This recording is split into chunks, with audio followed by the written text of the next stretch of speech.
they're out of contention for progressing. But that third win is still good bragging, right? So I'm sure they're going to take it serious and try their best, but also have fun because the pressure's off as well. So this should be good fun. I'm very hopeful. So we've got Eudaimonistic versus brightwolfz. I just finished commentating a race with eudaimonistic a little while ago, so he was looking forward to getting this final race done. And I'm sure he will hope that it's not an Aga seed like it was last time, but we did see 2 capes in the hash, so who knows? So what kind of weapon are we hoping that the uncle will provide our runners today? I feel like seeing what these guys can do with bomb strats. Oh, nope, Fire Rod. Fire Rod seems good. Sort of an easy mode, although you do have to be a little careful with your magic consumption, but there are pickups, so we'll probably just see them use it liberally. You can use a couple of shots here without any problems, but we do have, it looks like, the Book of Medora in the nice, in the uncle's escape tunnel as well. It's always interesting to get that early, because now you have to decide whether you're going to check the pedestal on your first route through the forest near Kakariko village. So that's I absolutely would. You could always do a map check first, because if you see 3 crystals in the life world, maybe the chance of pedestal as a key progression is a bit lower. That is true. I just really like the idea of having that knowledge while your opponent doesn't. So if you're ever clearing out a pendant dungeon, say, and you notice the boss doesn't have an item, and you know it's not a pedestal seed, you're just like, oh, I'm out. Another interesting fact of getting the book early is it kind of gives you access to desert, and that leaves. Sometimes you're not sure where you should go for your next progression, whether you should try to go to desert without the ability to clear it, or eastern without the ability to clear it. Yeah, so when I get the book, I actually like to change my South Shore routing a bit. I will go to the mini Moldorm Cave first, and then do the dam, and then go to the desert, and pick up Agina's Cave rather than going to Ice Rod Cave right off the bat. And then later, if I want to go to Ice Rod Cave, I can just flute to 8. Yeah, the book does give you a nice way to route in Agina, where otherwise it's quite difficult. So it's really interesting that they have these options now.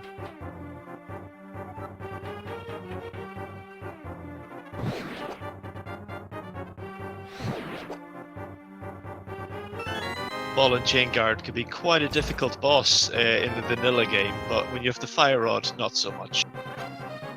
Fire Rod makes it basically a trivial exercise.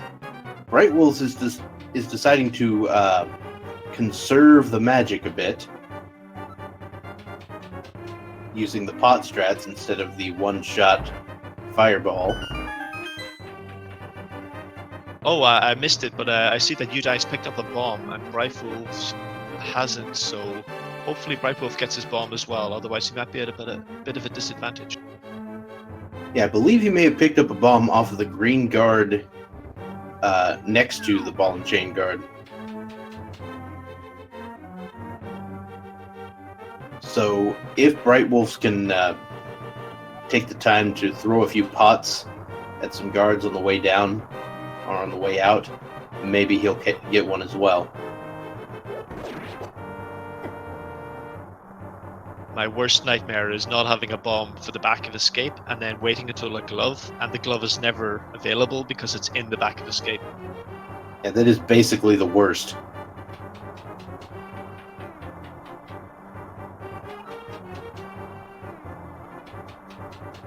Well, it wasn't that guard because there's only arrows in that drop pack. Brightwolf did pick up a full magic decanter, so he can do a lot of fire rodding now. Yeah, I feel like some snakes might meet their demise here in a minute.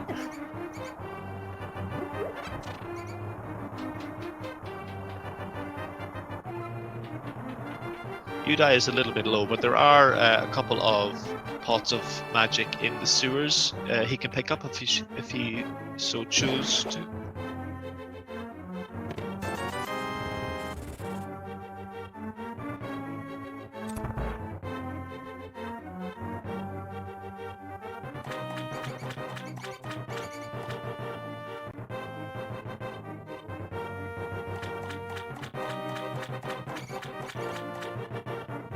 Udai is doing just that. That is a magic, and there's also a heart drop in there as well if you need one. I think there's even one more magic pot.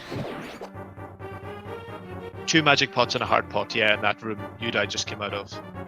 And Yuda's killed every rat but the one he needs to. And we did see brightwolfz finally get that bomb drop. So Yuda getting the final key with the last bit of his magic. I am super paranoid, so when I have exactly one bomb, I do what brightwolfz does and set it right against the wall there. And that was a ice rod in the back of Escape. Well, we know what item is not going to troll our runners today.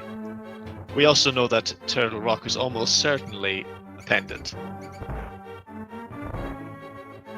I mean, colloquially, that's the idea. We don't really know that, but that's the joke.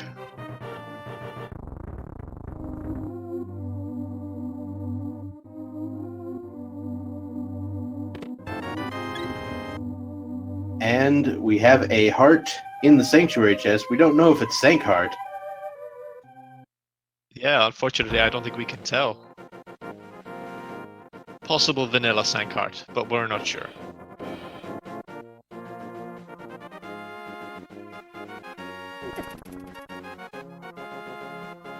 Alright, so eudaimonistic looks to be heading over to the Lumberjack Cave, and brightwolfz seems to be making the same play. Are you a fan of checking the Lumberjack immediately, or are you a fan of waiting for the boots to do it? I like to wait for any number of items, like, if I'm coming out of Escape and I have any of the items pointing to Aga, I want to check it. Sometimes I want to check it anyway. Oh, that's the bow! Well, I'm very glad both our runners checked it this time, because that is a good bit of information. So, ladies and gentlemen, Aghanim confirmed. 100%.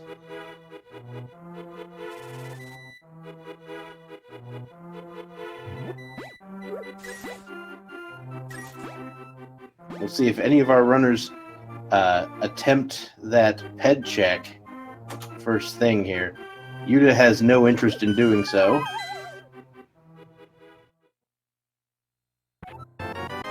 Oh, but brightwolfz might be doing it. He's switching to the book. This is interesting. This could give brightwolfz a big advantage if it has something important.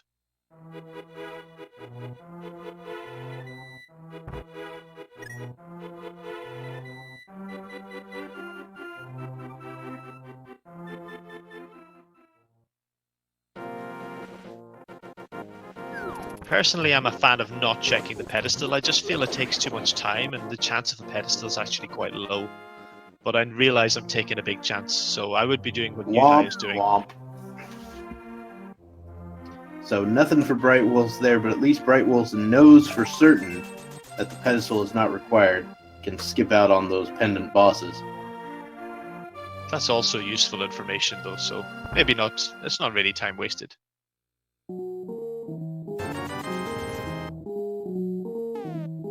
Yuda picking up those 10 bombs.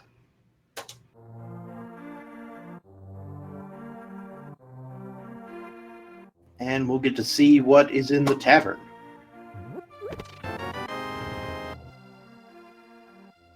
Ten of some other ammunition. Some ammunition we're not going to be using for a little while. That is true.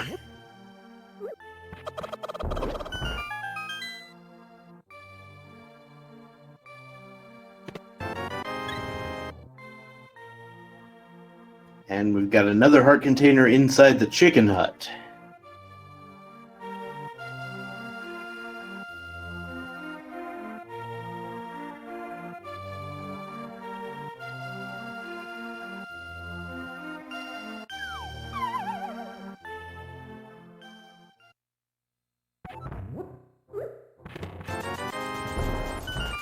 All right, so the well has another 300 rupees in store. That's gonna get us a long way toward what we need there. And the Cane of Brian sitting right there. Can be a useful cane to have. It could be progression if it's the only thing that lets you do Spike Cave. Yeah, there is that. Do need both the hammer and the glove and the moon pearl before that can happen. So you're going to have Dark World access either way. So I feel like Spike Cave will be sort of a low priority.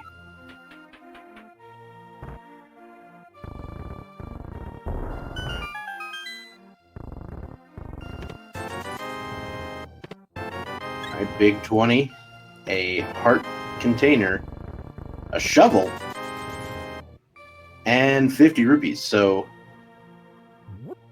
the shovel, when you pick up the shovel early in Kakariko, it's actually kind of convenient because you can kind of head over there after checking the race game. Yeah, there's only a couple of items that will actually make you change your early game route and stop you from saving quitting, and maybe the other is the flute. And a third one is if you have the hammer and the powder, you can also check the Bat Cave in your Kakariko route. And those are the three things that will make you do something different at the start of the game. Yep. So, Yuda's now going to check out the library, see what sort of glorious things we can find here. Just a piece of heart.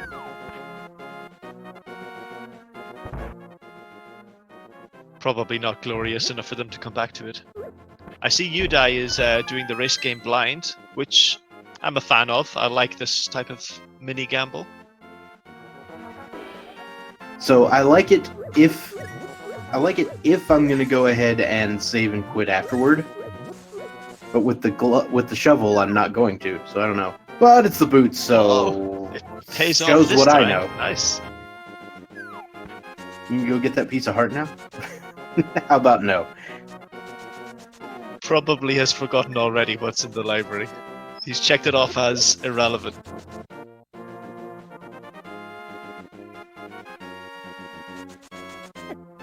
Right, well, it's almost saves and quits, and then it's like, wait a minute.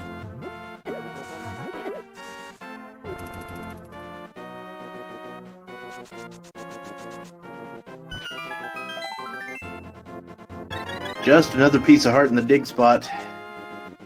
And so Yuda's just going to run out from the grove here. I don't know if this is faster, but it is interesting now that you have the boots. I still reckon the save and quit is faster, but I'm not actually sure. Yes. Yeah. I'm told it's faster if you have the glove, so you can go through that rock below. But having to go around probably isn't.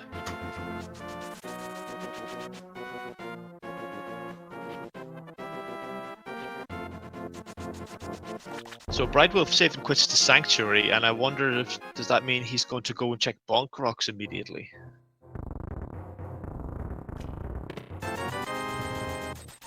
That is quite a possibility. 300 more rupees in that in the dam, and with the boots, we could do some interesting maneuvers to get over to Zora. Only 100 rupees in Bonk Rocks, so not too much value there. But at least it won't waste too much time, and Bright Wolves can get right back on the South Shore route.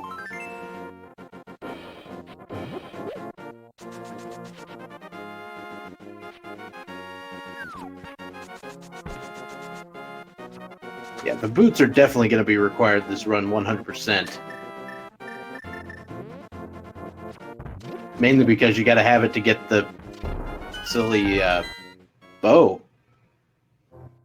I just missed that map check. I did see that Eastern Palace is a red crystal, and Yeah. I'm not sure what the other two were, whether they were So crystals as I well. saw crystal on Hera, and I saw a pendant on Desert.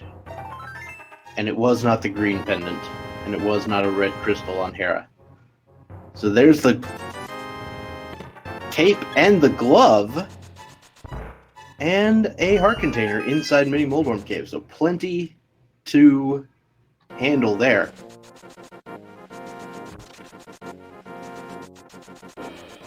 You guys gonna go straight to Ice Rod Cave, which is a good idea when you have the boots. It's a lot quicker, and you're never really going to have a better chance to go there. Right, Wolves took the time to check what the fish prize was. Today it turns out to be a heart.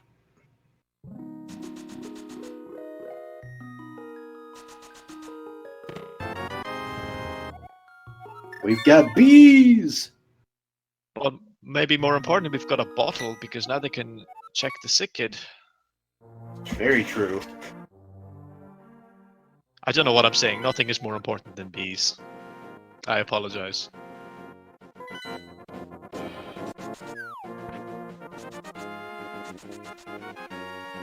Alright, so Yuta's going to go ahead and head over to Eastern Palace.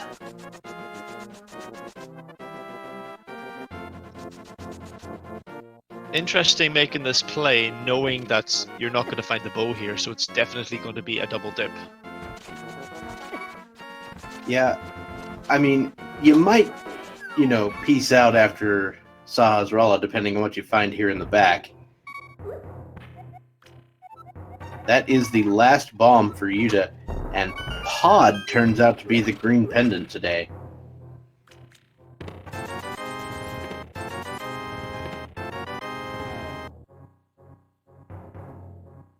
Alright, just another bunch of money and some arrows in the back of Sahasrara's closet. And Yuta is, well, I stand corrected. He's considering his options. He's seriously thinking what to do. Alright, so I think this might be, well, never mind. I was going to say Bonk Rocks and Sick Kid, but perhaps not. Oh, we're going to desert.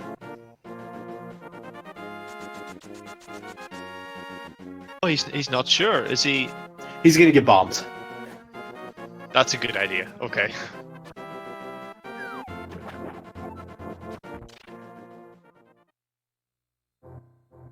Look like just an arrow not an arrow capacity upgrade, just 10 arrows on the lake, I think. Yeah. So desert, I think desert is actually completable right now. We've got a glove, we've got boots, we've got a fire rod. I think we could do it. Yeah, you just need to be careful with your magic management, but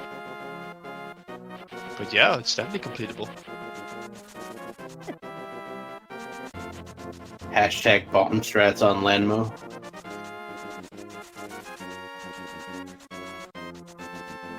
They'll be hoping they save enough magic to do the 6 fire rod shots. Bombs might take a while.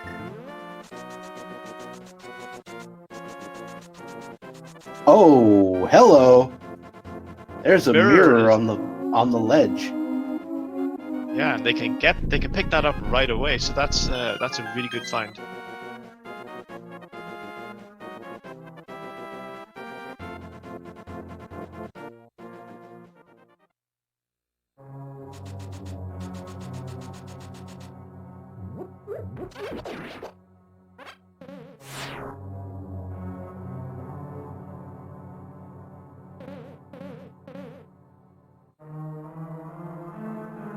So Udai doesn't actually have any magic at the moment, and I'm wondering where he's going to pick up some. He could probably get a container or two. Yeah, there's 2 pots in this room that have some. There's one on the room on the right. There's a couple in the room next to the big chest. There's one on the way to the boss. But that being said, there's no guarantee he will actually want to go to the boss of desert.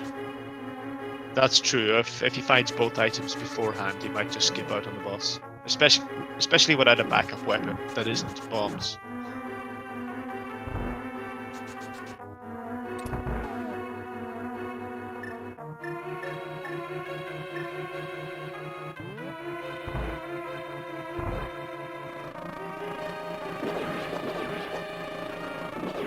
I love these B strats. This is fantastic.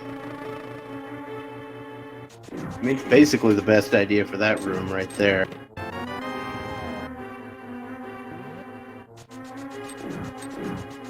Alright, so we're still missing one item in desert. If it's in the big chest, we can officially peace out.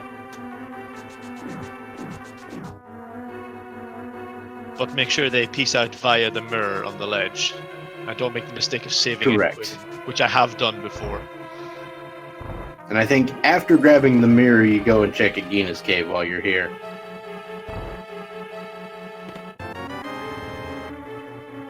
Oh, that is a map, so the last item is on Landmola's, and I think Yuda is going to leave it. I don't think Yuda has enough magic to really justify making the play.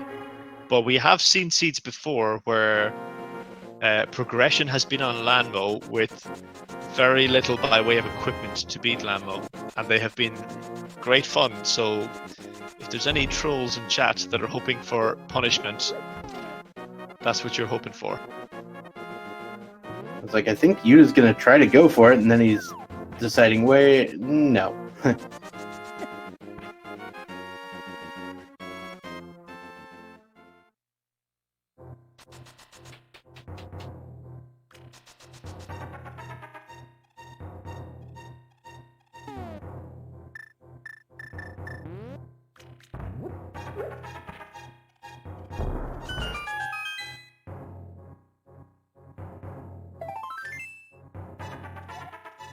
Just a piece of heart in Agina's cave. So now eudaimonistic is going to head off another direction. It must be to Eastern, I guess. Progression must be there. You Or could- the Sick Kid. Yeah, Sick Kid. I feel like what I would probably do Bonk Rock Sick Kid at this point. Maybe even sequence break up to Death Mountain, see what I can find up there.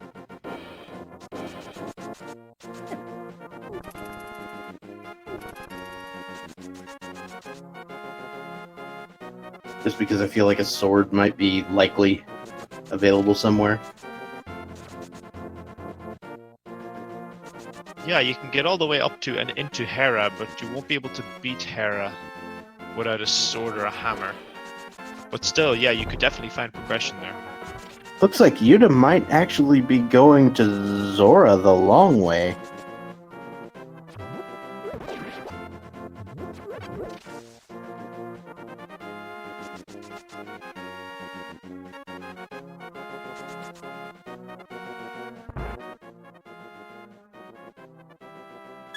Oh, is he going to get some potions so that he can go and beat Lanmo? Oh my. That is a gamble, but if Lanmo has progression, then he will have a big head start by doing this. Brightwolfz enters that room with the little squiggle dudes, the popos, and decides, this is not for me.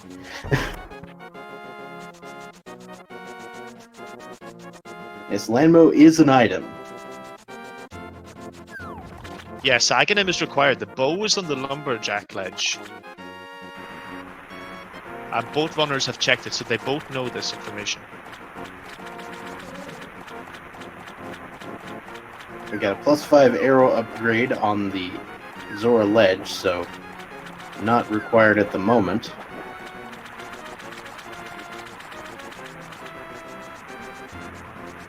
So Brightwolf hasn't been in the eastern area at all, so he's going to get Sahasrara's items. And I would expect then to go straight to eastern. That seems like the best play from his perspective. I imagine so.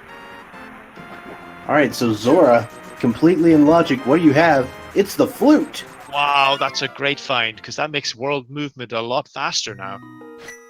And you remember when I talked about sequence breaking up Death Mountain? No longer an option. Now you can just go up Death Mountain without sequence breaking.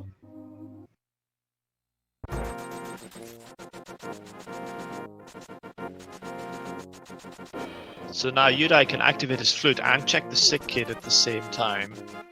Meanwhile, Brightwolf is in Eastern and will check on the 2 or 3 items that are available in there. Yuda, though, once again, still not going to the Bonk Rocks, although we know it's just 100 rupees. It was Brightwolves that did that earlier, is that correct? I believe so.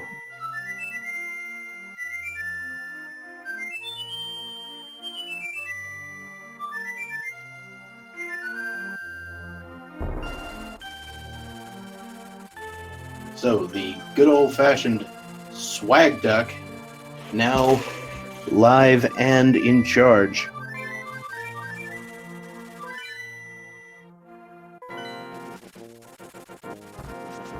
And let's go see what's on Death Mountain. So Yuta is just electing not to rescue the old man in the dark. Yeah, although it's one of the easier dark rooms, it's still not that easy without a sword or a boomerang. If he doesn't really have anything to locate himself in the room, so I see why he's skipping it. Well, one thing you can use is your boots. Oh yeah, that's interesting. Yeah, just kick up dust.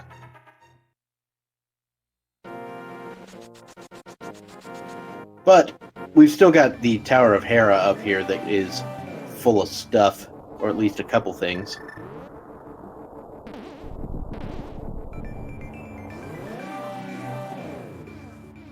Got 8-bit Luigi as Luigi's bunny sprite. I love some of the bunny sprites they have for the sprites in this game. They're very clever and very funny. A lot of credit needs to go to the sprite designers.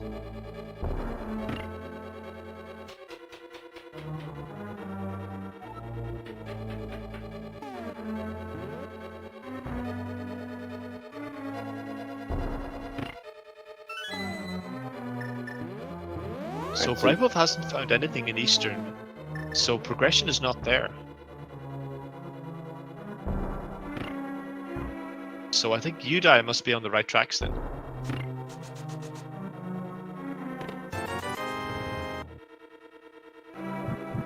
Alright, so now we're going to head down to the basement. It's coffee break time.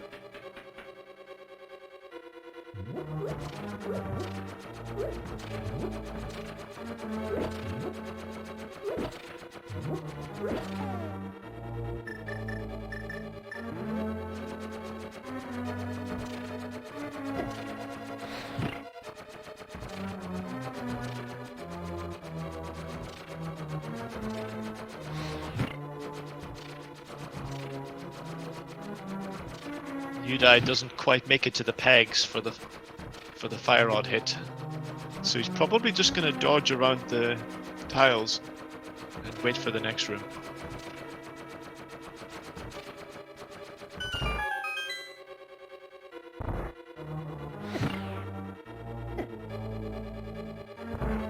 It's like brightwolfz is setting up the Houlihan, which is interesting considering he's got all the money he needs for Zora. Maybe he's going to do some potions and the like. And get the big key here for Yuta.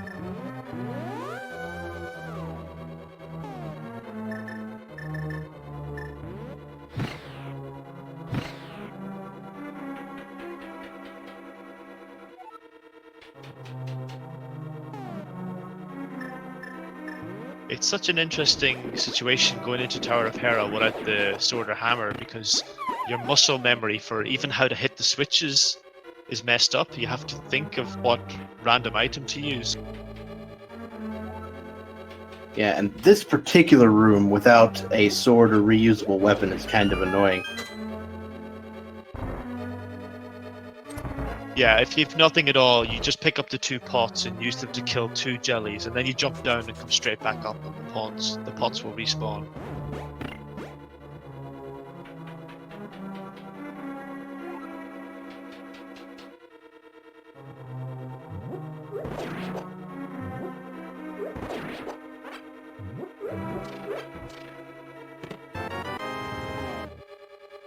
And Yuta finds the Moon Pearl in Hera. That is actually the second item in Hera, and he's going to try to go on up to Moldorm. That's going to end poorly.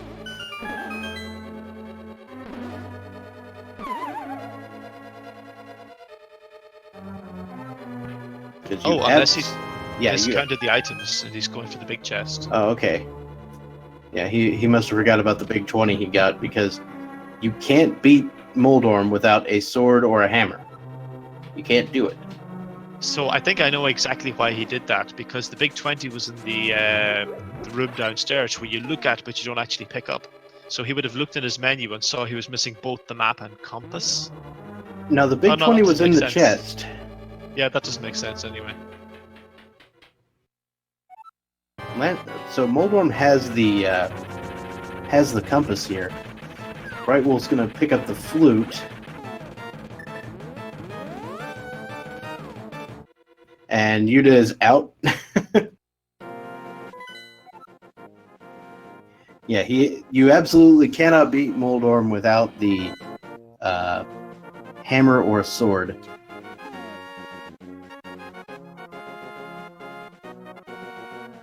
So Brightwolf is going to activate his flute now, and I can only imagine he's going to follow Udai up Dead Mountain. So is the logic actually pointing them at a landmo kill here? I think it is. Now, Udai has not done Bonk Rocks yet, but we know that has nothing. Udai used all his magic in Tower of Hera, so he's probably going to have to go back to the potion shop to pick up more magic. Well, there is like a tree you could bonk around here with some magic in it. Oh, that's true, yeah, with the boots. Oh, and Sick Kid was just 50 rupees. Yeah, that's right.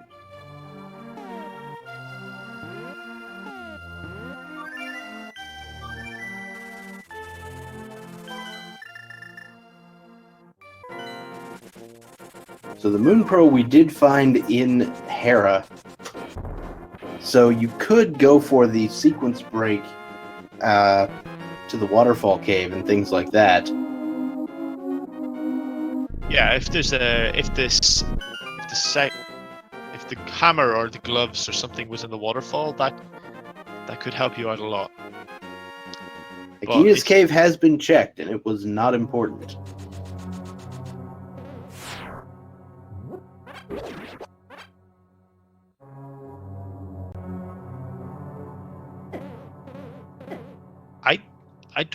I think Udai should leave and get some magic and come back with a full magic bar, because then 6 fire rod shots will make short work of Landmo. I think he'll struggle a bit with the limited supply of bombs and only what he can pick up in magic pots on the way from here to Landmo. It is possible to beat Landmolas with only 10 bombs. It's not easy.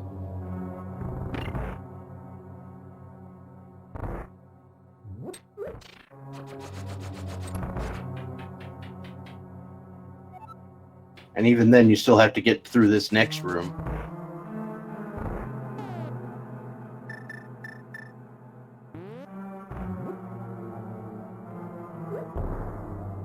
But he's got a blue potion, so he can use that for magic on Landmo if he needs to. Oh, he still is the potion. Okay, well it makes more sense then, actually.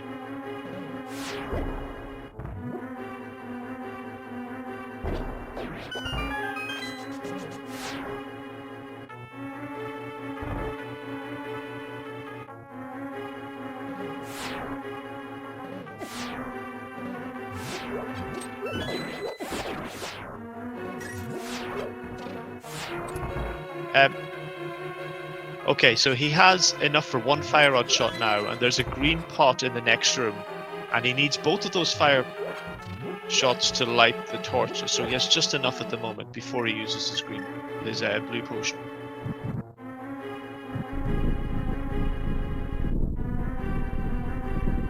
All right, time to see if we can get this Landmo fight done.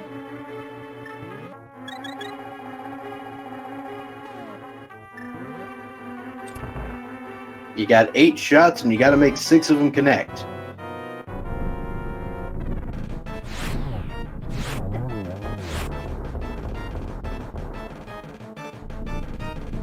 I'm glad he's being patient with it and not rushing. Yeah, he needs to not miss. Yeah, he's doing it the right way. He's taking his time.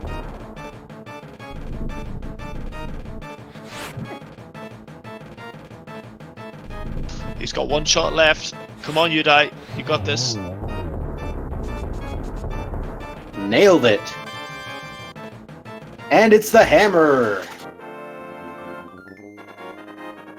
And here we go. This is our Dark World access now. So Landmo again Unlimited equipment had progression. That is the worst.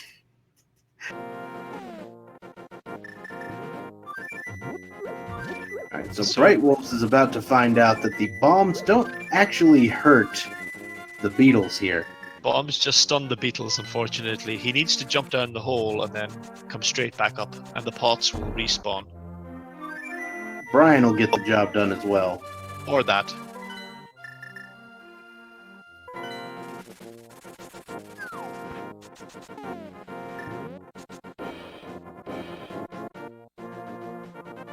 I mean, you'll kill Moldorm eventually.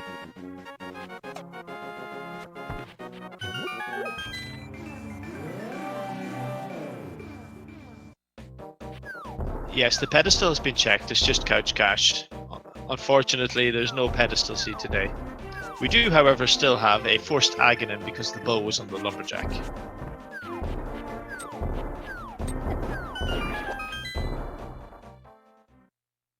So before we can get a hold of that, we need the sword and the lamp.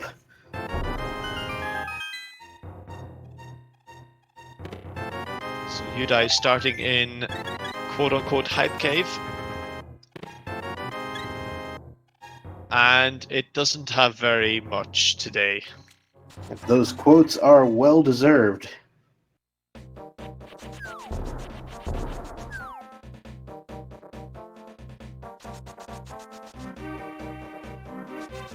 So I quite like this route of starting at Hype Cave and working my way west to the dig game, and then going to the Village of Outcasts after, because I feel like it maximizes your chances of having the items you need to beat Thieves Town or Skull Woods. However, in this case, he does have both a hammer and a fire rod. Oh, but I guess he would need a sword for Skull Woods. So he's hoping to pick that up before he gets to the Village of Outcasts, and that would make his route a bit more efficient. Yeah, and hitting this way first, knowing that the bow's kind of out of your reach right now, gives you an excuse to not go to pod and that sort of thing. Yeah, you're hoping to find the lamp and sword before then, so you can go to the pod eastern area with the bow.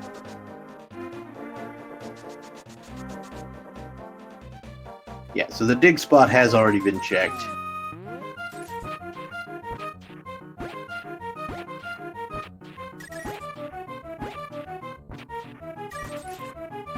And the seed that Yuda and I commentated earlier, it was a single dig at the digging game. No such luck today.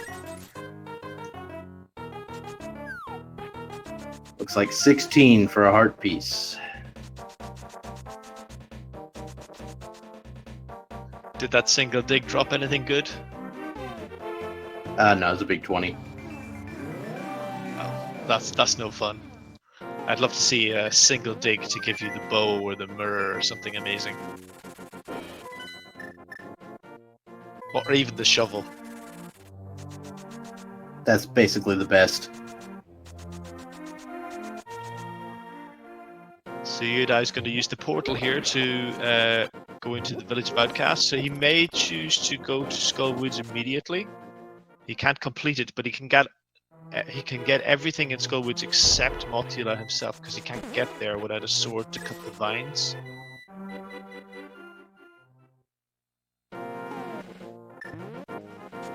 I don't know if we've had a Dark World map check yet, so we're not sure what anything is, except that we know the Palace of Darkness is the green pendant.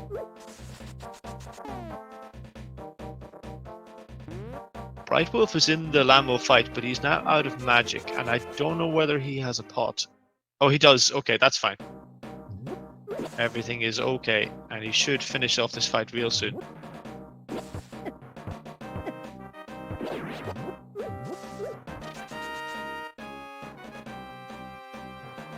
And brightwolfz manages to pick up that hammer as well. Well played. And hopefully the seed will stop stringing them along.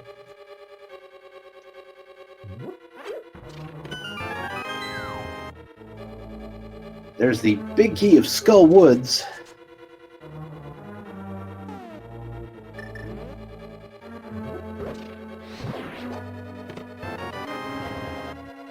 And a small key, meaning we won't have to go around to the side. It's always nice finding the small key there. Some people choose to do the other chest in the room to the right of this room first in the hopes of getting a small key to avoid that guaranteed small key room.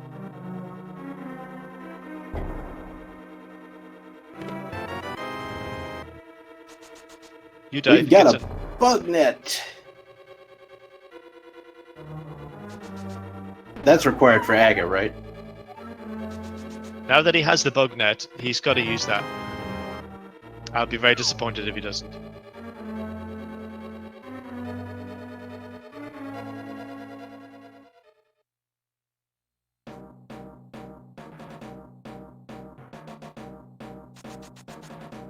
So Udai is choosing to skip the chests at the back of Skull Woods.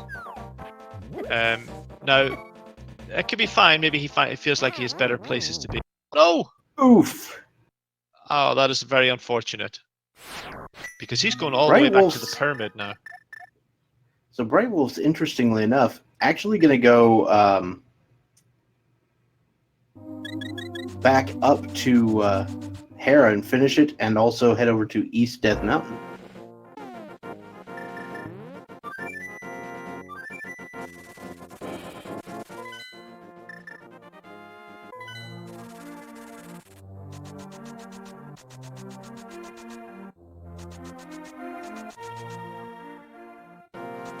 Udai's going to go straight back to the portal to go back to the Village of Outcasts. Yeah, I can definitely understand why he went to Skull Woods first, because nobody likes to pick up like 14 bushes in a row. Yeah, that is a good point. That's just really annoying when you, especially when you have the boots, but you still don't have a sword. And there's that that magic pot I was talking about.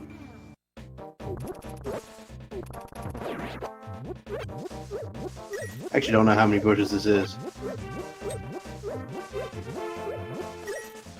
12. There's the 12 bushes.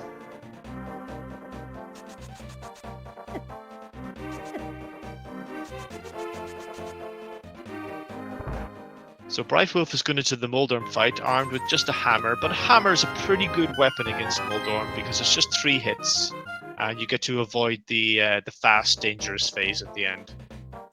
Yep, pretty nice. Only downside being you don't have a sword to hold out to sort of brace yourself against any oncoming Trolldorms. Now that being said, Yuda just picked up the Quake medallion in the chest game. So that is the first major medallion we found. And we're only going to need one of those medallions, potentially. Whichever one it is for Turtle Rock, though you could end up having to go into Mire for another item. Who knows? I've seen Lamp in there too many times. Lamp in Mire does seem to be quite common. I'm sure it's just observation bias, but it does seem like it's in there or somewhere equally trolly quite a lot.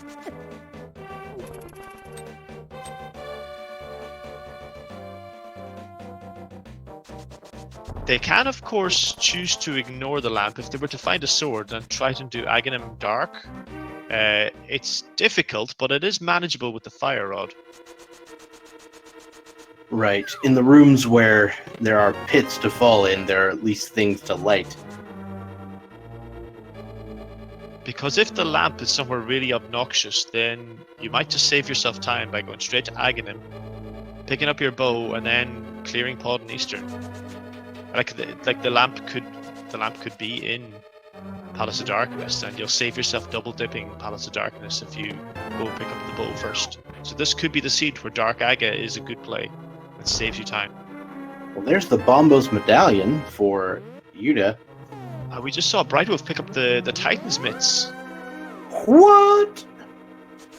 In a very convenient location, right next to that little rock that you need the Titan's mitts to lift.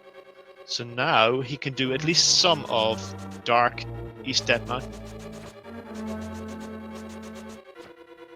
Yep. Now, I think brightwolfz might have not done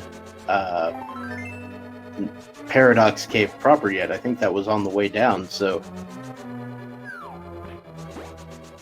we may have to wait until the mirror becomes, or they use the mirror to do that. But this might also give us the opportunity to learn the medallion required for Turtle Rock.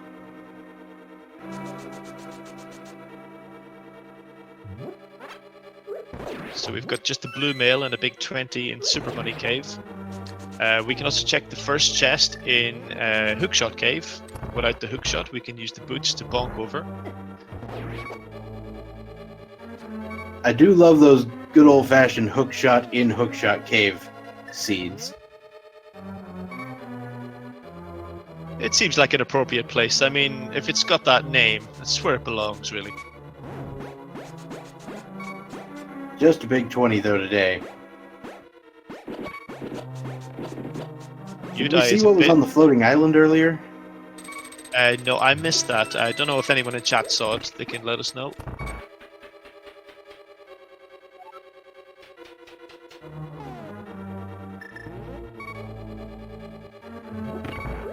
Yuda with an excellent dash down that hellway there. Udai has a scary amount of health here. All of these green grasshoppers will kill him in one hit. Yep. Now brightwolfz just picked up the lamp in Paradox Cave.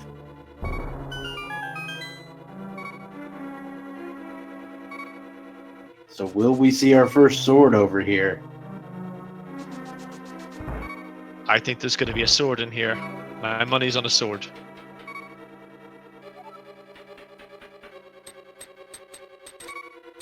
Pick up the lag meringue. I don't think we really need that. There's a sword. Called it. And that is going to give brightwolfz access to the bow, while Yuda takes a death inside Thieves Town. Now I think he had bombed the attic at this point, so I don't think it's the most expensive death. He just has to go back in to the back and then back downstairs to pick up the maiden. Right. Just gotta hit that crystal switch one time. And brightwolfz, knowing that Aga is now available, is gonna make that play.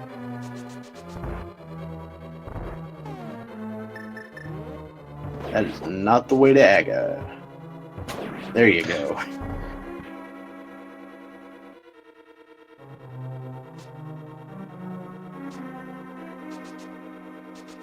I think that's an easy mistake to make. If you play a lot of open seeds, you automatically going straight back to that dark chest you've usually skipped earlier on.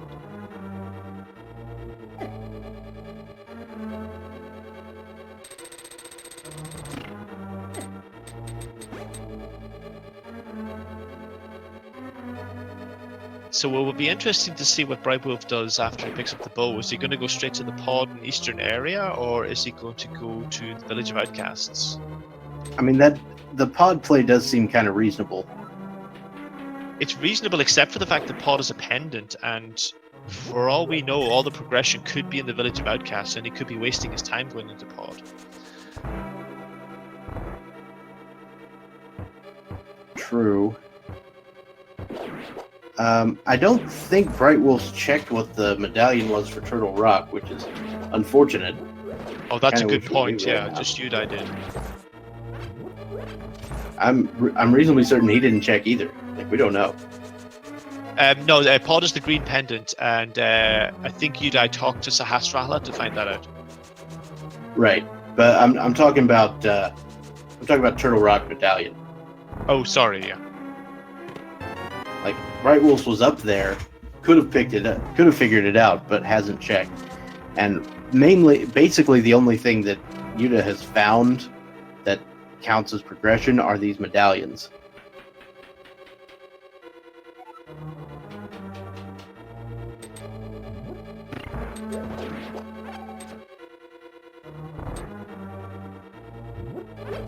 So yeah, with the information we have across both streams, it does seem like there's going to be something in Palace of Darkness, because we don't have that many places available to us. Although I guess we do have Ice Palace available. No, we don't have the flippers. So that'll be out of logic. Alright, so Yuda was using the Cane of Burna strats here. Now he's going to have to resort to the hammer.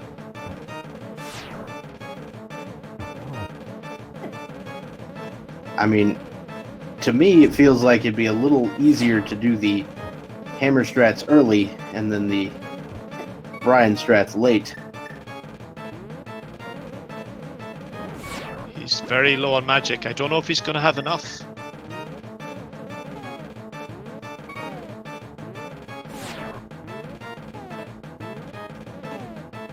We are pause buffering our way through this fight. This is such a good idea, because if you can pull it off with pause buffering, it will save you a lot of time versus having to come back. Oh!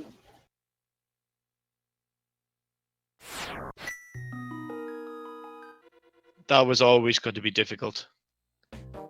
I'd say his best bet now is to go up to that tree and pick up magic and go in with a full magic decanter and go straight up to blind. Yeah, it's possible to actually deal all 9 hits with a single magic bar. But as you said, I think the first 3 with the hammer is probably the better idea.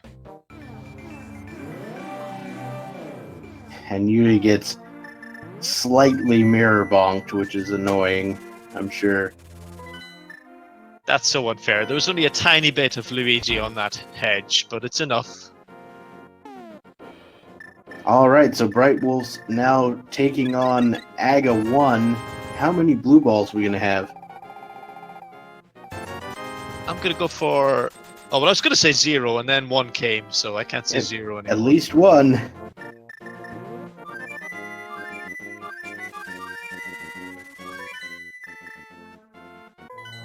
And that's 2.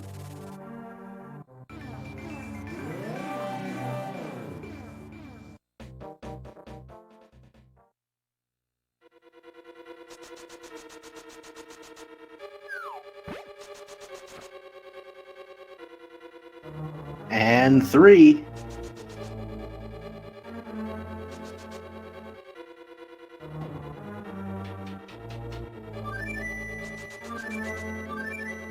So I think 3 is going to be the number. At least both runners will have the same number. Yep. And we know they will both be doing Aghanim because the bow was on the ledge. Yuda currently singing the song of his people.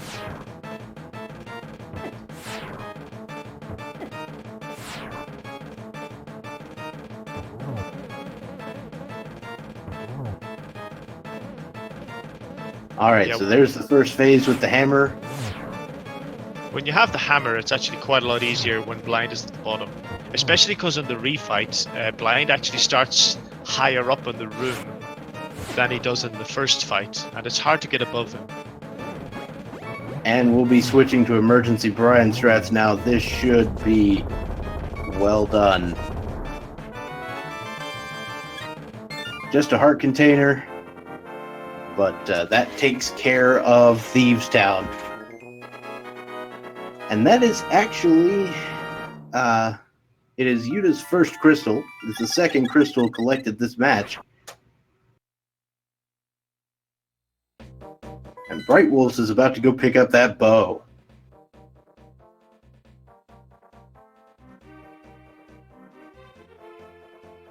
But first, King's Tomb.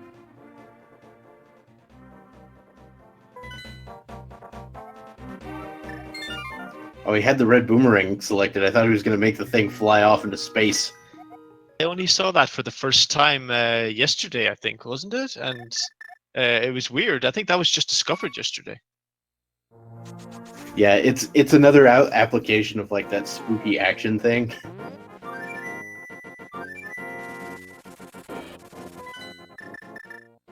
Yeah, Andy demonstrated it to us on his race against Error yesterday, which I appreciated because I hadn't seen it before. I thought it was really funny.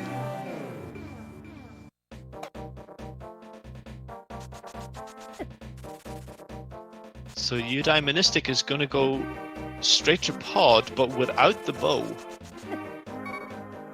Yeah, well, it could be that the important items are, you know, available there. Yuta could actually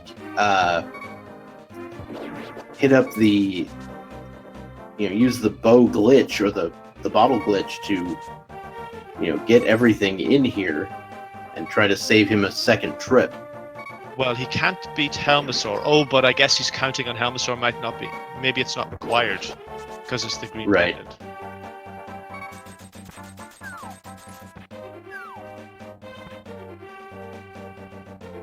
Alright, so where's Brightwolfz headed now? He's also headed to Pod. We're going to see some simultaneous action here.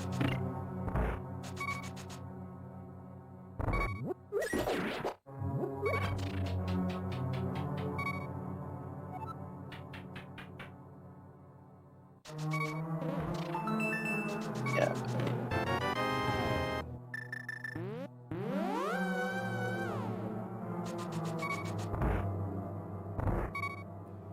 Okay. Well, that was interesting. I thought maybe Brightwolfz might have been looking for the fairy cave, which is in the light world. But what? I once was a kettle. Huh? Okay. I think it's a cross product. Always goes in and visits the man in the front of the tavern, and he talks to him and finds out his story. But I didn't know about that storyteller right there.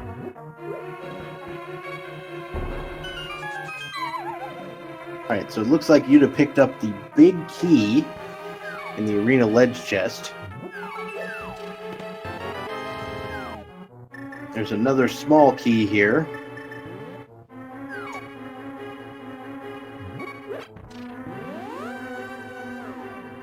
And I think we're going to do the potion glitch here.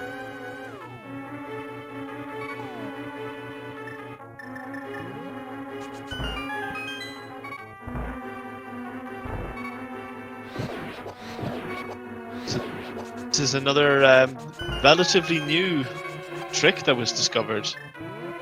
And basically, if you're walking left in this corridor here, and you use a potion, it can cause the camera to unclip. And if you walk right in this next room, and you hold the wall, and you move the mimics off screen, it opens the door. So it's Yuda is demonstrating this for us right now. And you can use this to get these two items up ahead, where otherwise you would either need to have the bow or need to be very good at hovering. Yep, there is that.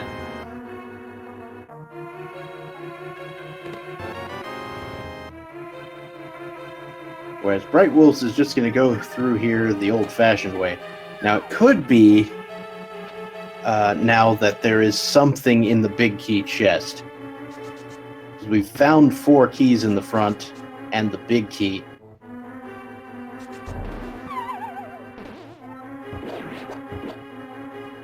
So in NMG, that would be considered a major glitch if you did that. The reason we allow it here is because there is a minor glitch that allows you to do it, but most people can't do it, and that's the hovering situation. So we allowed this one use of the major glitch to sort of, even out the playing field.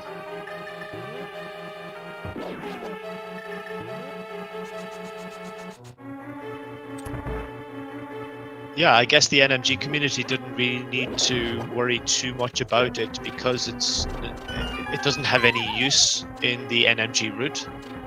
So there is a use of that particular glitch, like the camera unlocking, that is considered major, and can be used in like Ganon's Tower to really skip a bunch of stuff, but not. But you certainly can't use that in NMG.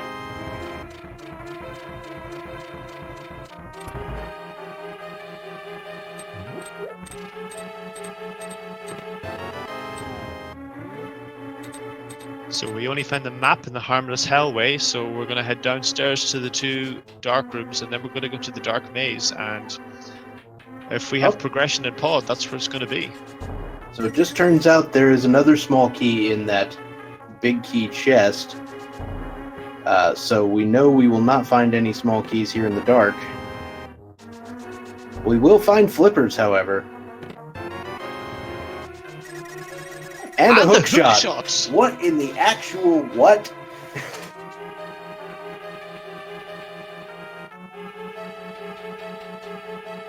Pendant pod having all the value in this seed. Well, I'd like to introduce everybody to Swamp Palace access. You're just gonna go ahead and do the hammer yump, or at least attempt the hammer yump.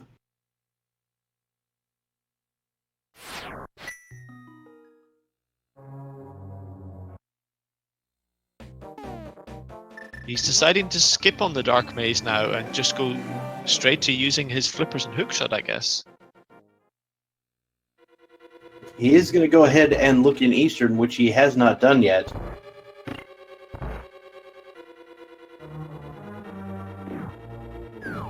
But this is unfortunate because he will have to come back in here once he does find the bow.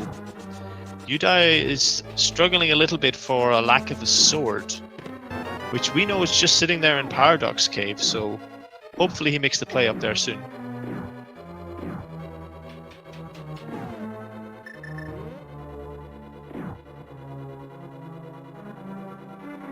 Alright, so turns out Helmasaur does not have an item other than that green pendant today. So once brightwolfz gets those flippers and hookshot, he may peace out. Yeah, it's another interesting decision on how much you want to gamble, but I think he will. I think I would too. I think it just wastes too much time to get to Helmasaur, but we'll see what he chooses to do.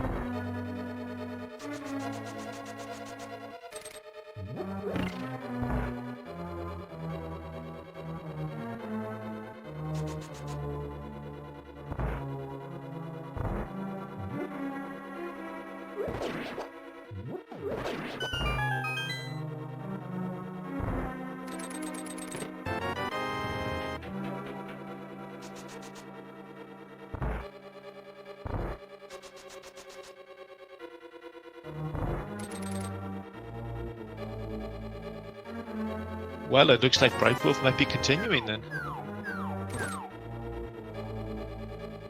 Yep, it's very possible.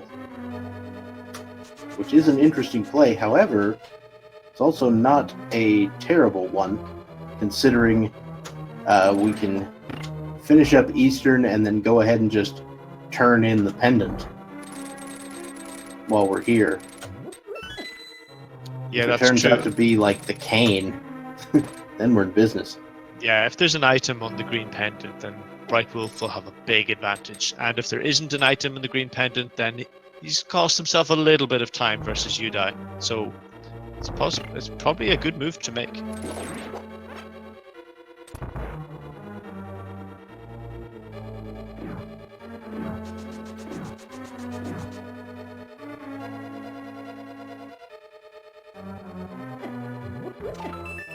Thankfully, Brightwolf has the lamp, so the basement and pod will be a little bit easier.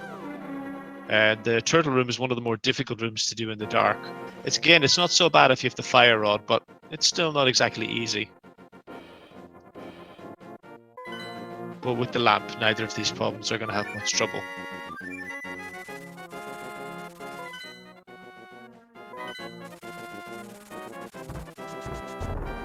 So Udai is finally making his play up to East Debt Mountain. Yeah, that is finally going to get him that sword that he so desperately needs.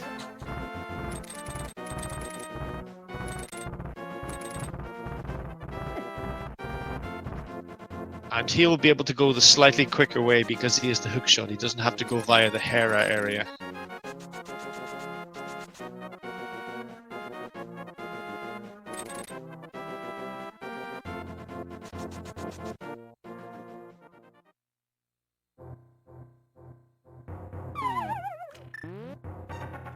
Brightwolf is in the Helmasaur fight. He's holding a sword out to avoid taking damage for when Helmasaur charges forward. Takes 17 hammers to the mask to break the mask, and then it will take either 4 hammers or 8 fighter sword spins or 8 arrows.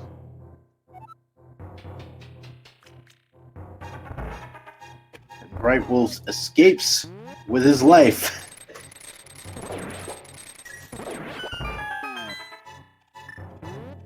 I have to admit, I didn't even realize how low on health he was because we have Udai's audio, so we didn't hear any beeping. But yeah, that was close.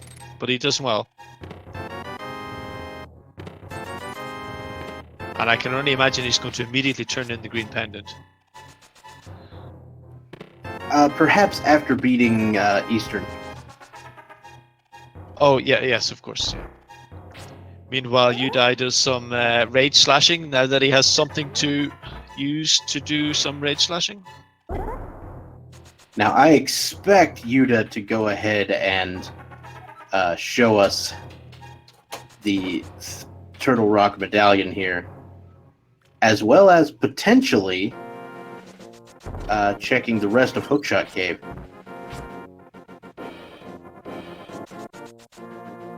Though he will also be checking Spiral Cave, which is very good because that's where the Titan's mitts are.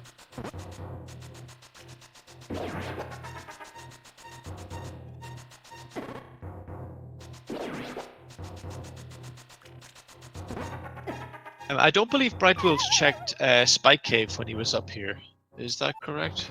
That is correct. That is in logic, so that could have an important item as well.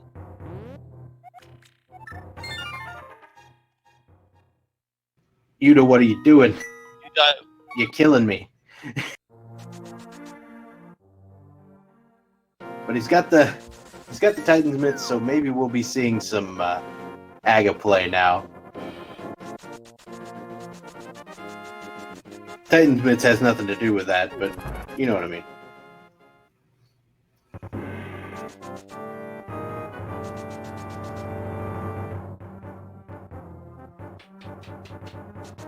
I guess he must have forgotten that he has access to the dark East Step Mountain as well. It's easy for that, something like that, to slip your mind. Yeah, I mean, he just got access to it when he got those Titan's mitts, so... I mean, maybe you were planning on piecing out to Aga immediately.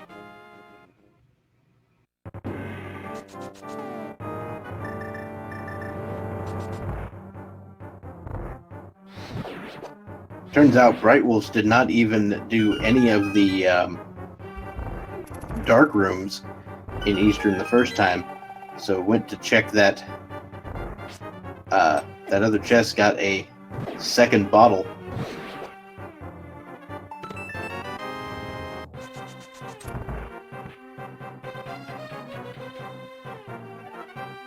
Udai attempted the key dash, and I don't really know why it didn't come off, because he was lined up with the chest, but maybe he was like a pixel away from the chest or something.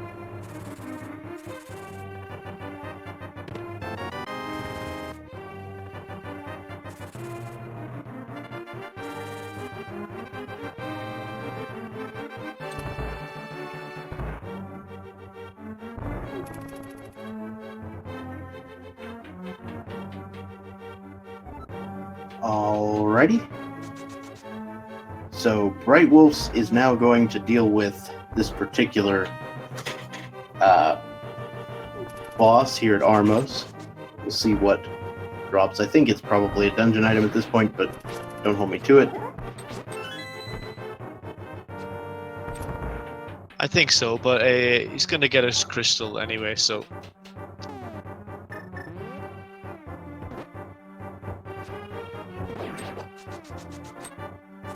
And it'll just be interesting to see what our runners do next, because I could choose to go back to Pod and Eastern to get the items that he missed the first time, or he might choose to go straight to Swamp or Ice Palace, which are also open.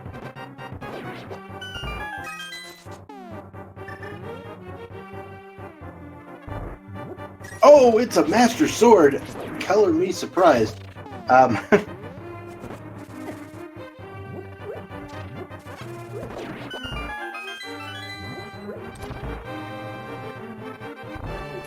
That is a very nice find, because, well, among other things, we need that to beat Ganon, but it will make beating subsequent bosses significantly easier.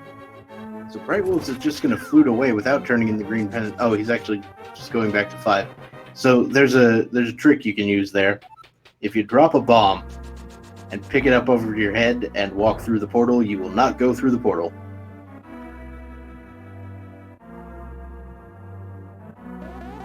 And by that I mean you won't get transported to the Dark World.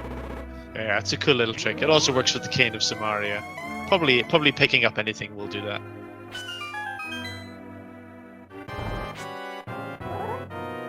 Oh, it's the blue boomerang on the green pendant, so quite a bit of a time investment to get to Helmasaur with that, but turns out not necessary today. Brightwolf's going to check the Old Man Cave now. I don't think either of us checked that earlier, for lack of the lamp and sword.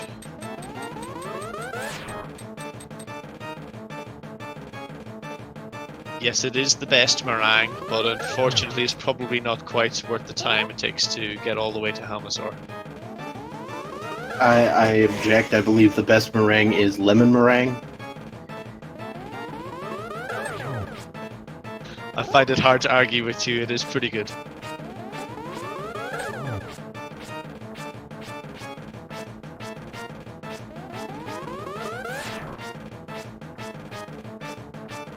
Can I also say I appreciate Udai's slashing his sword to the tune of the music.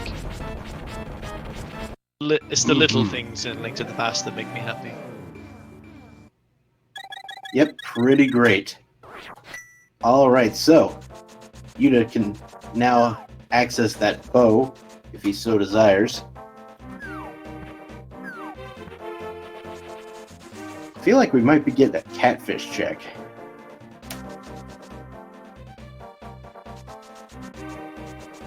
And also with the mirror, I think, and the flippers, he can check the Zora area now, the waterfall. I don't think we've seen those yet. Yeah, I mean, he did go to Zora, but the waterfall cave and the hobo have not been checked at all. And we could follow this up with a trip into Ice Palace.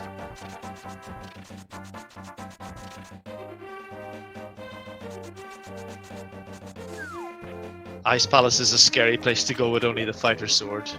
Not so much for the palace itself, but Cold Stairs. Cold Stair can be tough. You want a better sword, or maybe half magic, to make it more palatable. Oh! And brightwolfz just saw what the medallion was for Turtle Rock. Guess which one it is? I'm gonna guess it was Ether. Yep.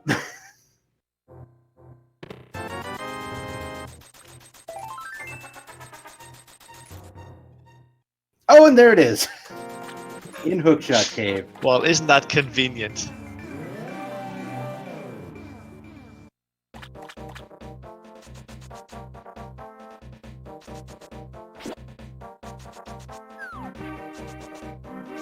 Trinex's crew didn't do a very good job hiding the key to his gate.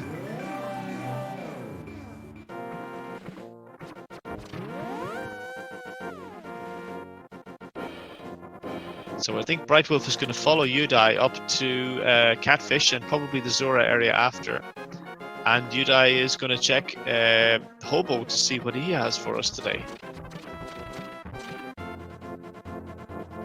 And I hope he will continue your suggestion and then go straight into Ice Palace, but I guess we'll see. Yeah, it would be an interesting play, and rather difficult. It would be a brave play, but it's the kind of thing to do in a fun race. When you want to test yourself. I'm not sure I would make it though. I'm not a brave person. Just a big 20 for the hobo. And let's see where Yuda is heading next. He's getting the flute out, so I imagine we won't be seeing an immediate Ice Palace dip.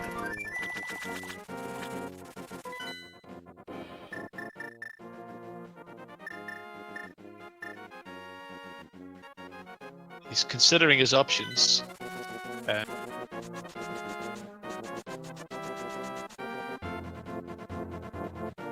Oh, he might be going to Skull Woods now to finish off Skull Woods. Which is good, because it's a crystal. You've got a sword, you've got the fire rod. Yep, and there's still one more item sitting in there as well.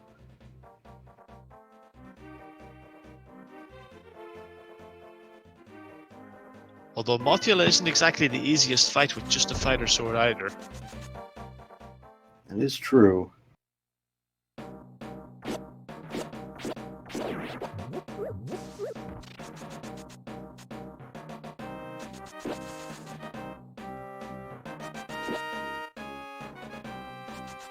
You know, as averse as I normally am to the place, I kind of feel like Swamp Palace might be the play here.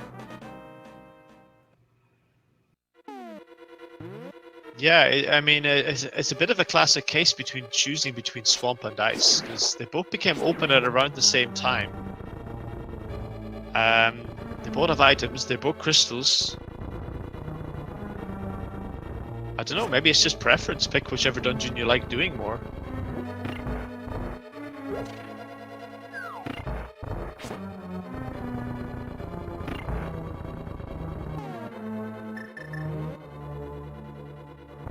Brightwolfz, on the other hand, is putting those Titan's Bits and Flute to good use. We're going over to the Misery Mire area. Brightwolfz, interestingly enough, has not been to Thieves Town or anywhere remotely close to it.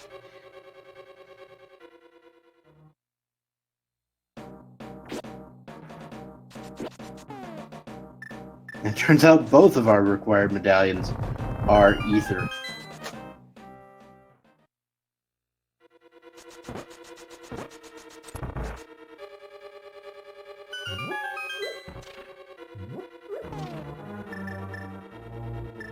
So let's hope Udai makes it back up to Hookstock Cave to pick up that Ether, because it's the only one he doesn't have. And if he makes any gambles and assumes that in the 2/3 chance that he has the right medallion, it's going to be unfortunate for him.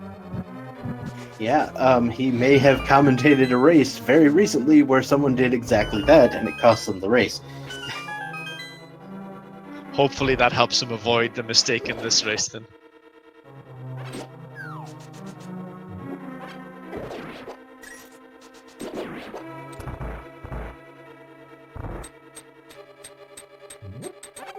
So Udai's going to take on Mothula with just a fighter sword and only 2 fire rod shots. This is not easy at all. I don't know if he has a potion. He might. Oh, and I don't think either of those fire rod shots counted. It will take 8 hammers to kill Mothula. But It's again, just 4 if you can make them connect. Sorry, I said 8. Yeah, 4 hammer shots, but you're relying on them counting and not hitting Moth into the spikes. And Udai just got bodied pretty hard. Yeah, this fight is Yeah. this fight is genuinely very hard. I've spent quite a bit of time practicing it, and I cannot get it successful at all, apart from one time in 20. It's a really difficult fight. For those of you looking for an extreme challenge, I recommend 5 hearts, green mail, Cane of Samaria only. On Moth. I didn't even know the Cane of Samaria damaged Moth. That sounds like a lot of fun. In a masochistic type of way. Yep. That was a fight that somebody put into their Plando once. Never again.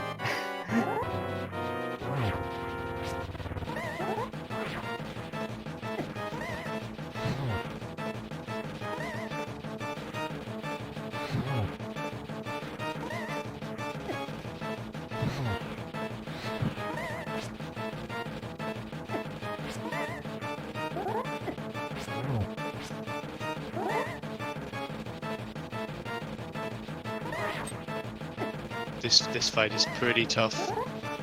Udai's doing okay, but he's a little low on health again.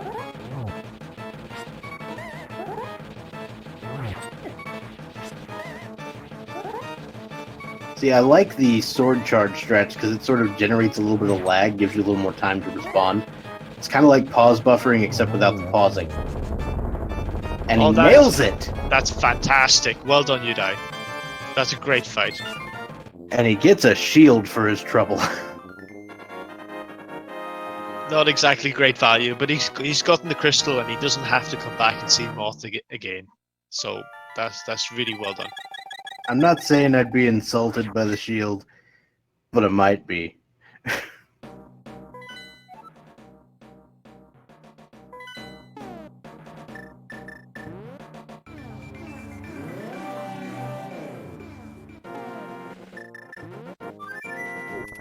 Alright, where to next? So I think Brightwolf is on the way to Mothula, but I think decided to do a quick deliberate death warp to refill health. And he's going to have a Master Sword for this fight, which is somewhat easier. Still not easy, but somewhat easier than the Fighter Sword fight. After Moth dies, the spikes become inert. So there's no way to die after you kill Moth. There is a way to die after you kill Cold Stare. That's fun. I think we've all suffered that death at some point. That can really knock down your spirits.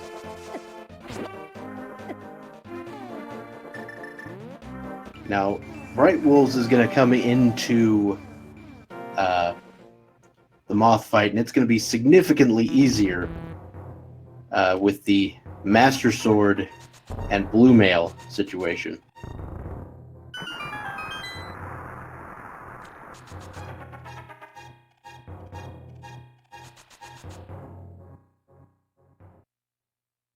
And we've even got a green potion to make it that much easier.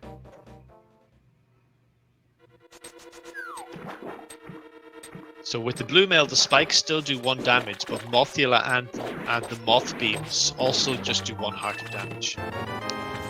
Brightwolf takes down Mothula without too much trouble. That's a really good job as well. I imagine brightwolfz will be heading over to Thieves Town after this.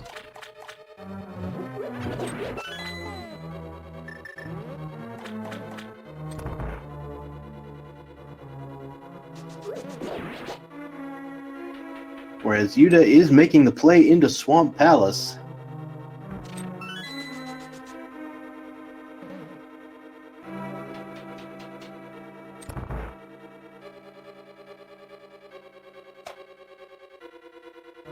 Most runners Swamp Palace is not at the top of most runners' favorite dungeons list for various different reasons. I think because of the left side of Swamp is really slow, and you only get 2 items, and sometimes they're just nothing, and you've wasted a lot of time. And also, a lot of the enemies just do a little bit of damage to you. It can be a frustrating dungeon. And Yuda actually accidentally left the map chest here. He's going back for it.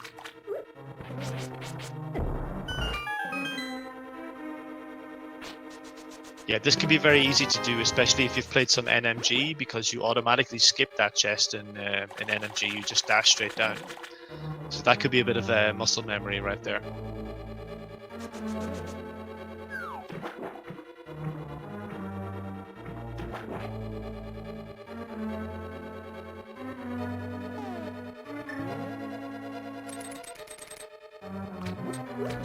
Brightwolf picking up more money that he doesn't really need in the Village of Outcasts, in the bombable hut. It's actually kind of fortunate that Yuda sort of died in pod when he did, because none of the things that he left are that important. And there's another sword in Swamp, so that's going to make things a little easier on Yuda, and if brightwolfz comes in here, he's going to have Tempered.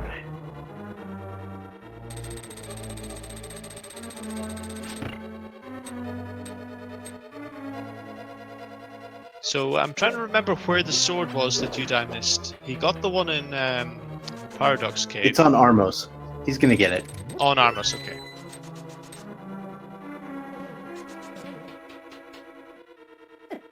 Yeah, there's no way he misses that one, because you gotta kill Armos.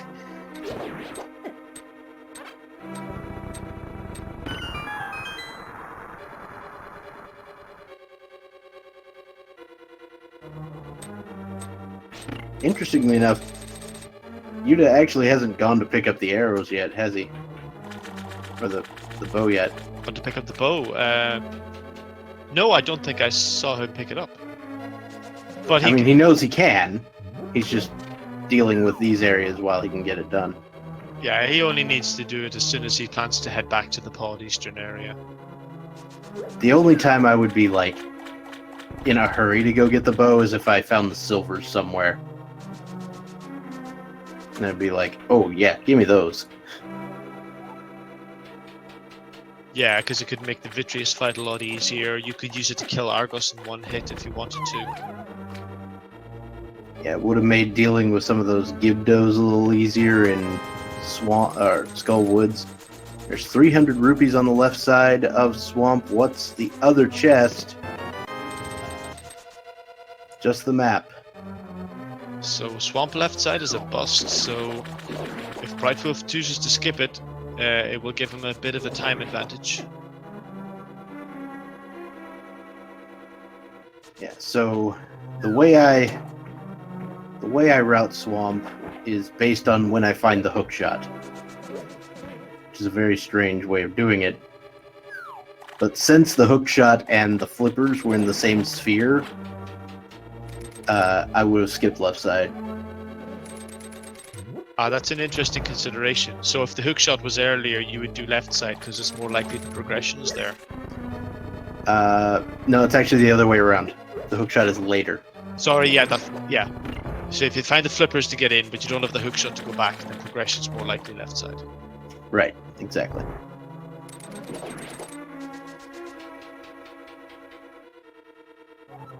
Now, there's no guarantee that I wouldn't have also gone back in, depending on what I found. But I'd start by skipping left side. There was some discussion recently on how fast or slow the different approaches to Swamp Palace is. If you're planning on full clearing, whether you should do left side first or go to the back first.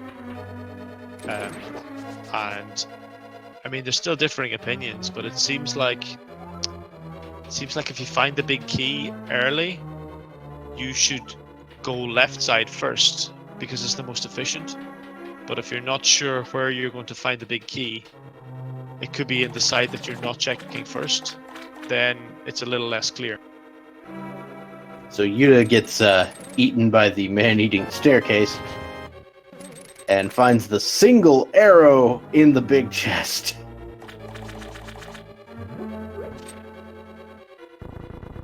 Oh, Yuda, you don't have to do this.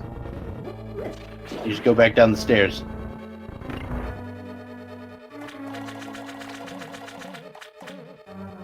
You can also go down that door as well, the one he just opened. But it doesn't matter.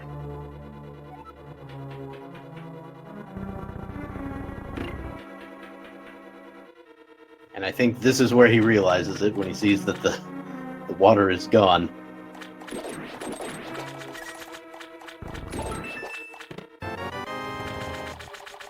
There's our compass, meaning the final item is on Argus. Brightwolfz making pretty quick work of blind here.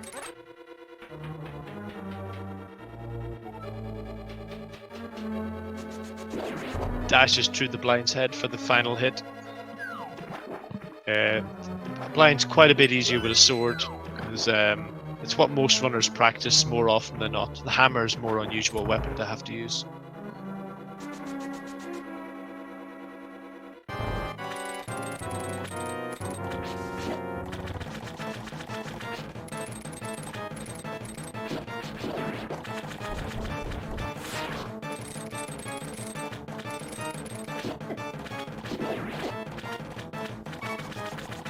So Udai is doing the double hook shot strategy. Well, he was attempting it. Now he's very low on health. He needs to be careful. Yeah, I think he's gonna try to stay a little conservative.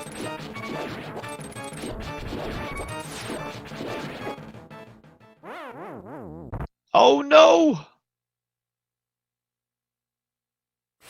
It does not have a fairy to back it up. He is going to have to go back eventually, so he's just going to deal with that with a little bit of frustration bonkage.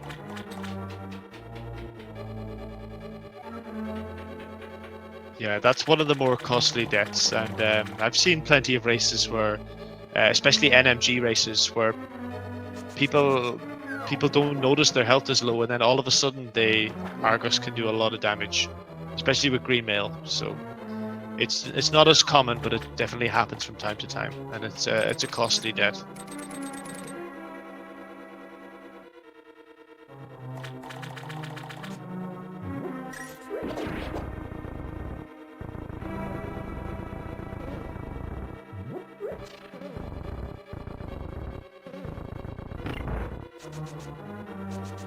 And you still don't have to do this.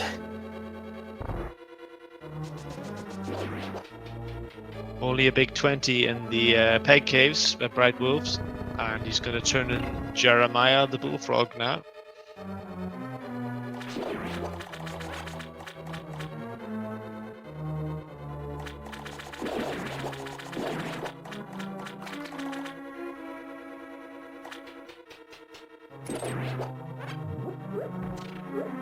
Blacksmith also with just a big 20. We may get to see what the purple chest has, though, here in a second.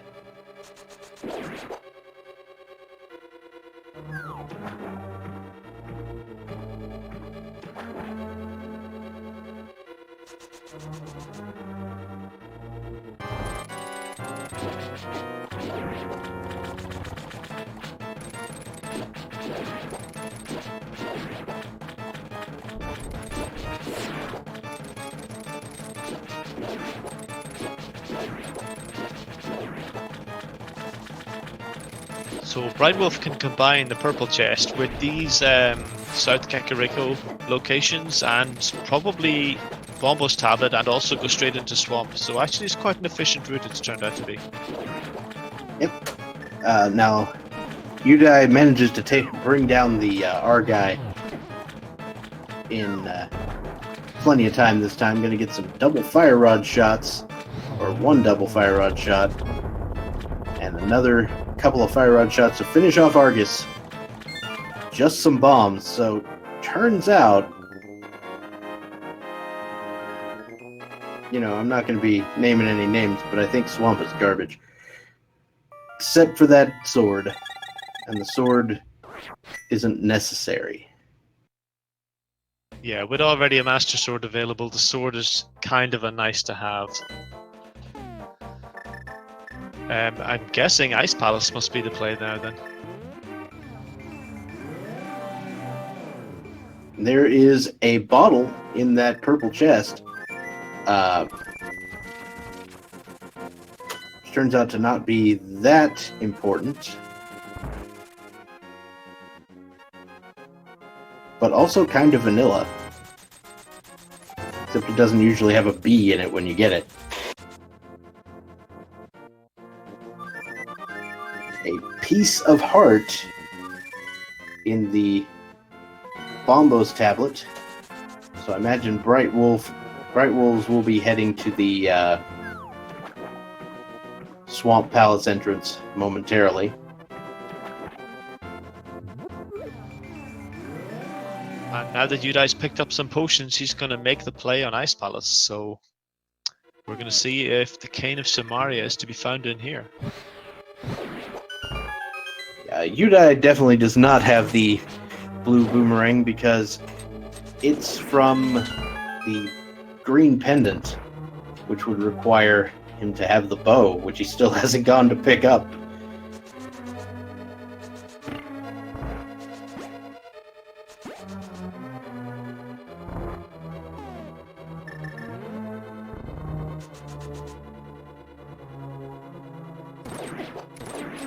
Brightwolf picking up his garbage from that random cave. Quite late in the game for that cave's check, actually. But he's combining this with Swamp Palace, so it's all working out quite efficiently.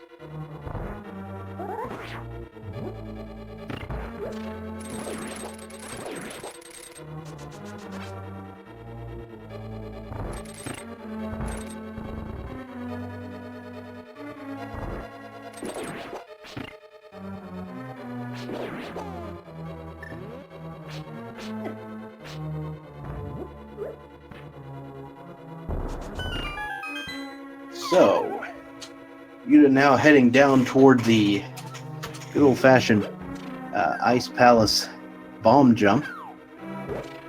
And in this particular scenario, I expect most runners to do it, mainly because the Cane of Samaria is nowhere in sight. Yuta doing me proud with that dash strat, though. I'm making good use of the hookshot to pick up the key he left behind. I think he's too low here. I'm not sure this will work. That's it. This looks better.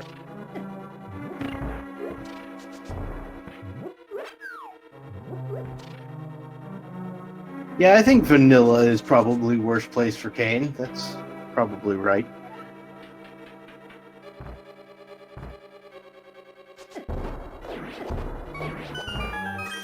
Yeah, another place that will be open to us once we've beat the Ice Palace is the Pyramid Ferry.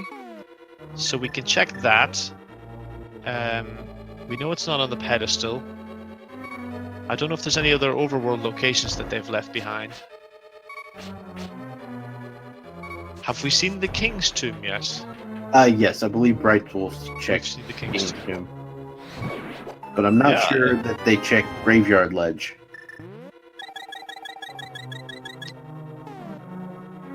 And yeah, Brightwolf checked the Ether Tablet as well.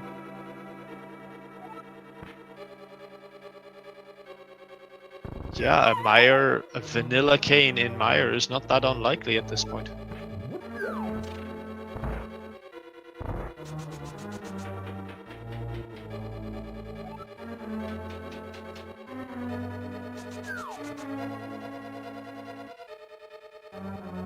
Alright, so Yuta's now going to head over to the iced tea room while brightwolfz picks up the tempered sword, which is all very nice.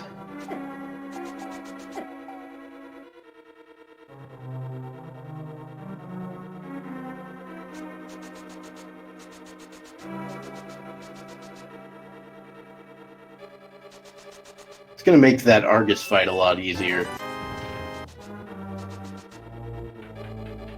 Just a big 20 in the iced tea jelly room.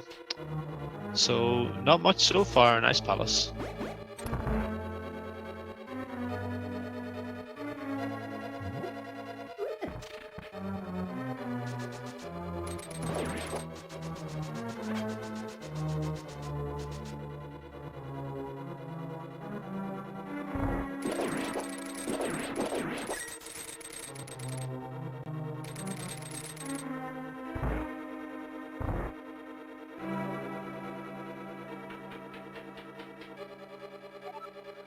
So at the moment we're just seeing Udai go through the Ice Palace. He's heading right to these Hammerlock chests now.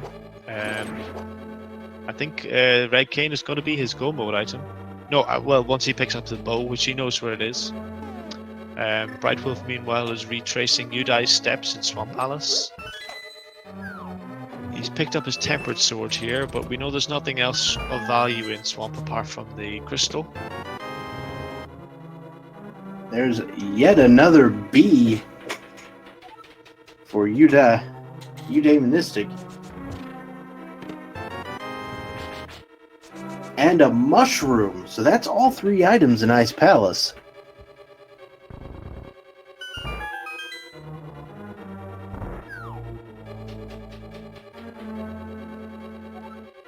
I imagine he'll be checking the mushroom as soon as he finishes. It's a pretty quick check when you have the flute. Yeah, the problem with the mushroom right now is you can't do the fake powder glitch because you're looking for the silly Cane of Samaria. But the good news is you won't need to do the fake powder glitch. It would take some incredible item layout for the fake powder to be beneficial in this particular seed.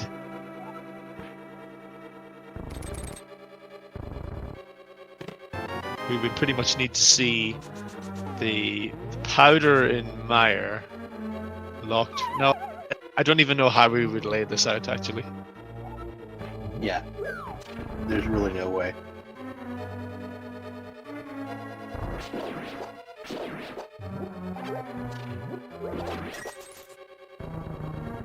All right, so Yude is heading down into the cold stare fight. All 3 items have been located.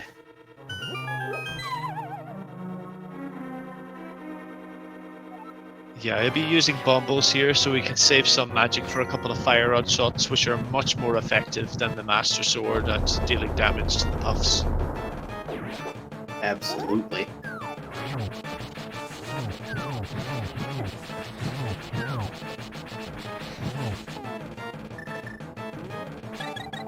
Yeah, the fire rod shots deal, roughly equivalent damage to that of the butter sword to these things.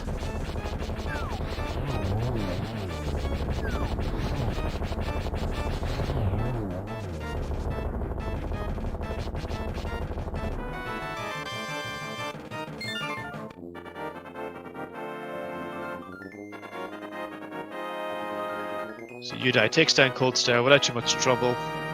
Just picks up a small key, but we have all 3 items from Ice Palace.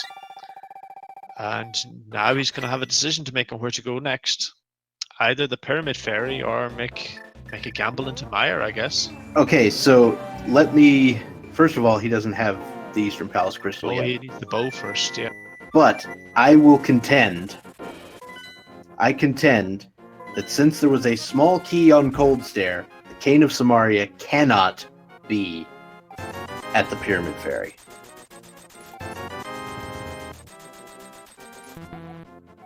Because if there's a key on Cold Stare, then Cold Stare is locked behind the Cane of Samaria. So is that the only requirement? Key on Cold Stare definitely means it's cane locked. There's no other layout restrictions. Okay, well, that is a good point then. Just a piece of heart at the mushroom location.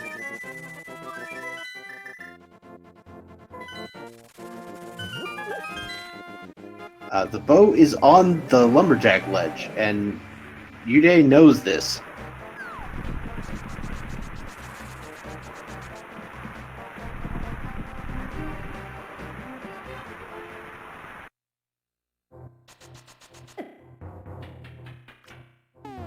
So I imagine Bright will be heading over to Ice Palace soon as well.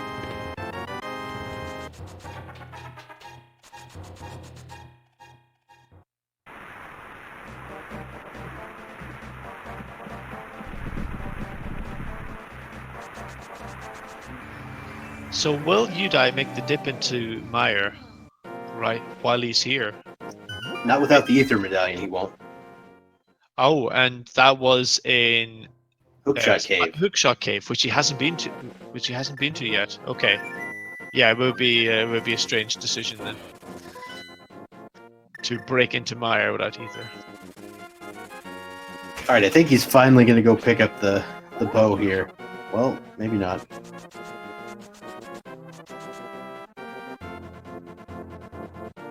He may be combining it with a graveyard ledge check.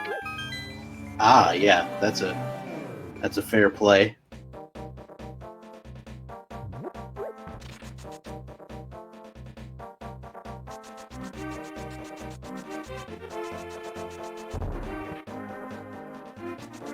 Oh, he's doing the Smith chain, which we saw brightwolfz do a minute ago.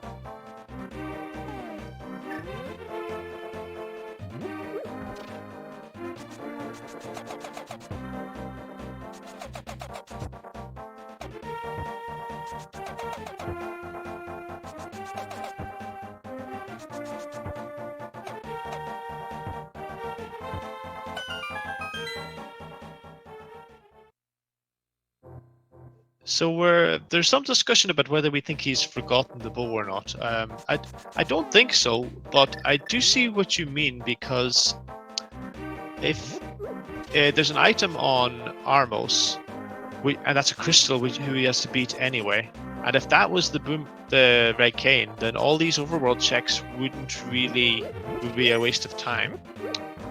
So there is an argument to say that he should pick up the bow right away and beat Armos before he does all these additional checks, looking for the red cane, which is Although, having said that, he needs Ether and the red cane, so he does have 2 items to find anyway. But I hope he hasn't forgotten. I'm sure he knows where he is.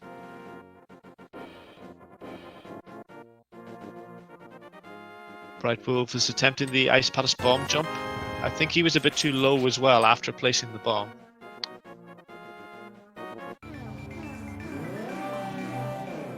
This again looks better, and he has it second time. Meanwhile, Udai is going to follow Brightwolf's footsteps in delivering the purple chest, which we know just has a bee in a bottle.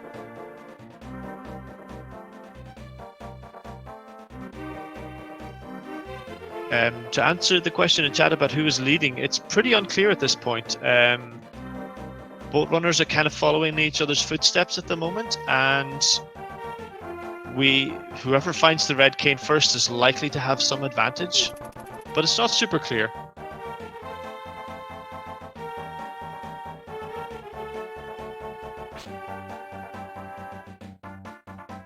Udai still needs to pick up the bow from the lumberjack cave. He's already beaten Aghanim, so we can do that whenever he wants. And then he just has to beat Armos Knights to get his crystal. But I think whoever finds the red cane is likely to be in the lead.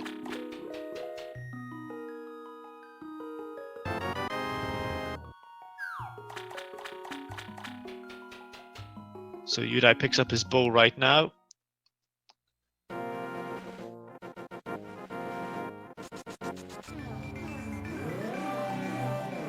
And he unfortunately goes into the warp without picking up the purple chest. So now I think he'll have to go back and get it from the smith's house again. So that's a little bit unfortunate. It won't cost too much time because the Dark World warp is right there. But it looks like he's just going to skip the purple chest and go straight to Pod Eastern area. He also hasn't been to Hookshot Cave, and he needs to go there to pick up his Ether Medallion. Looks like he might actually be going back for the purple chest.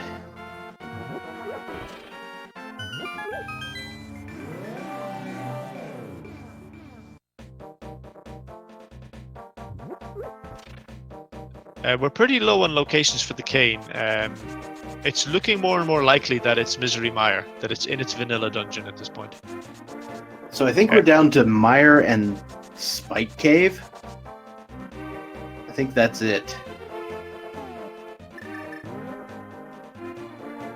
We haven't seen Spike Cave, have we? I don't remember seeing Spike Cave. Maybe Graveyard Ledge. I don't remember seeing that either. Can't be a Pyramid Fairy. We thought Udai was going to check Graveyard Ledge, but I don't think he did in the end. I think he went up to pick up his bow instead. Right. I think he was intending to do so, though, because I think he's about to do it right now.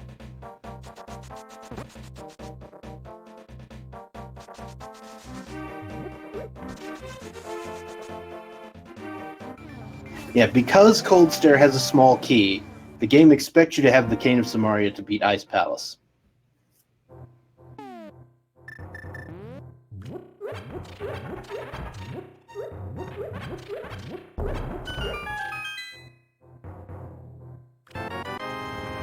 And there it is in Graveyard Ledge!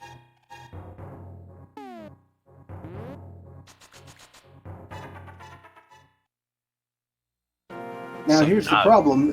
Yuda does not actually have access to Turtle Rock just yet.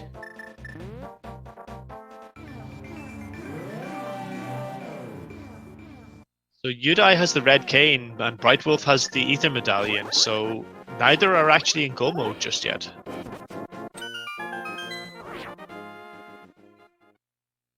Udai was attempting the tombstone going up too high glitch, but didn't quite pull it off, unfortunately.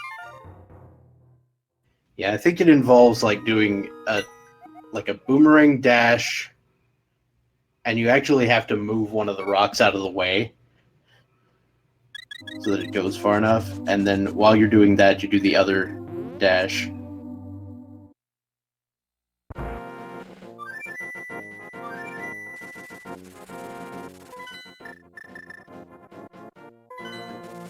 Alright, so Yuda's gonna go take care of Eastern Palace, it looks like. So this is actually bad news for him. Well, I was going to say it's bad news because he might combine it with beating the Armos Knights, but it looks like he's not. He hasn't brought a Dark World portal with him. So he's just doing the Armos Knights at the moment. Yep, and then I imagine he might head up to Turtle Rock to figure out what's up with that. That'll be a really good move for him if he does. Also, I really liked his super speed dodge of that red guard. That was awesome. Very nice.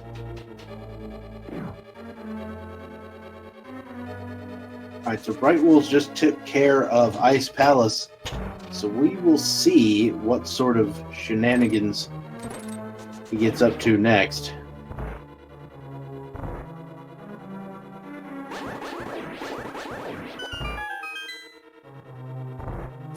So he's turning in his mushroom, and this makes perfect sense. It's the quickest item he can check right now.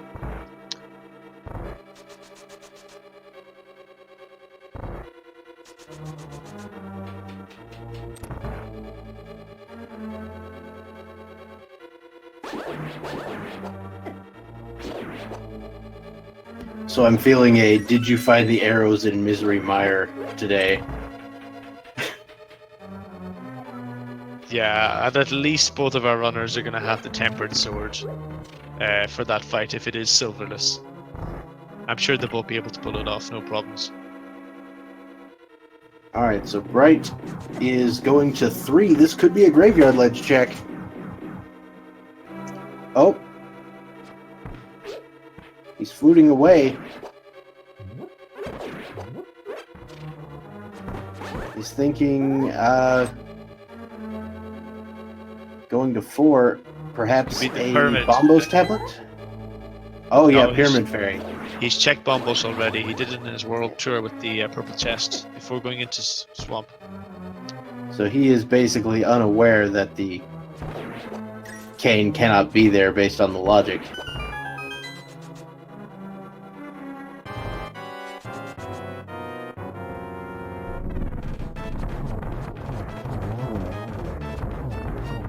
It's one of those little advantages you can pick up every now and then from knowing exactly how this game places the items. And Yuda gets that Tempered Sword and his 5th crystal. And a very nice quick kill on Armos as well. The nice NMG training showing there.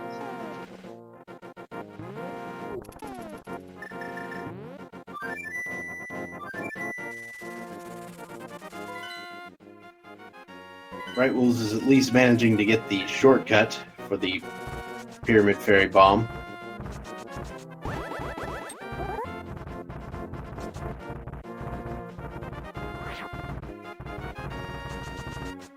We've got a heart and a shield in the Pyramid Fairy. So where is Bright going to head next? Oh, I think this is a Graveyard Ledge check. He's just got the hook shot out. I think he's going to cross the river and go to Graveyard Ledge. I have to say, both of our runners are going to be in go mode very, very shortly. Brightwolf might have a small advantage because it's going to take a little bit of time for Udai to get the Dark World portal up here. And also, Brightwolfz has managed to complete Hera, which Yuda right now has not. Now, I do expect that Yuda will not be leaving here without the medallion, the Ether Medallion. Knowing that it's in Hookshot Cave, I can't see any reason why he wouldn't. Yuda's not happy. Yeah, but I think he will be very happy soon, because once he picks up Ether, he can immediately finish Turtle Rock and Tower of Hera, and he doesn't have to climb the mountain anymore. He's already where he needs to be. Yeah, so this is going to be a race, like a real race here.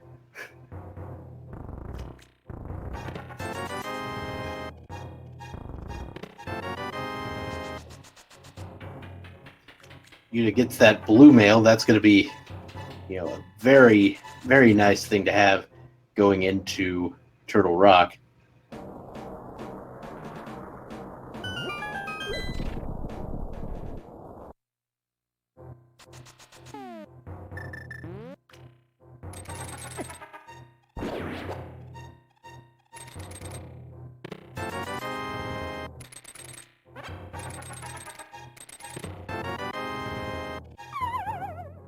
And there it is. Yuta finds the Ether Medallion, and he is done. He is out of here, heading toward Turtle Rock. This is pretty close. Brightwolf has a lead, but it's a small lead. Udai's going to be first into Turtle Rock.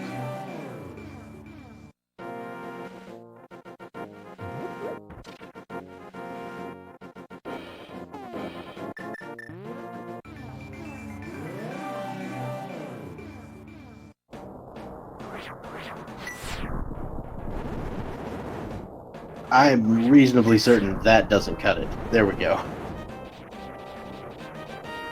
At least Ether's one of the quicker animations.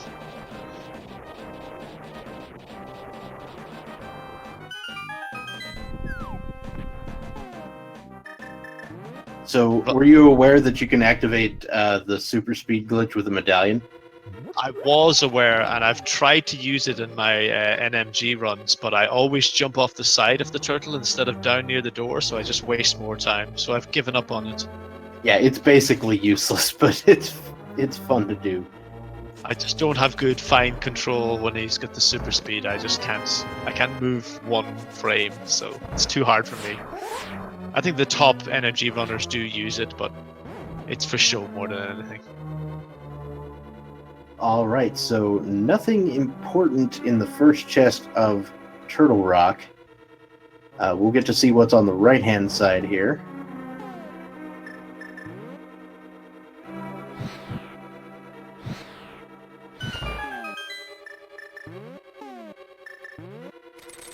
Yeah, there were 2 full hearts in Pod that Yuta didn't get.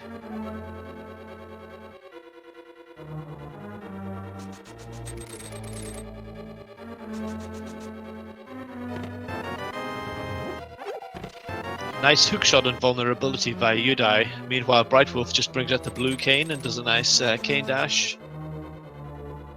It's nice to see the 2 different strategies in that room. And this sync is pretty cool. It's just a shame that Udai also has Tower of Hera to do as well, but this is really close race still.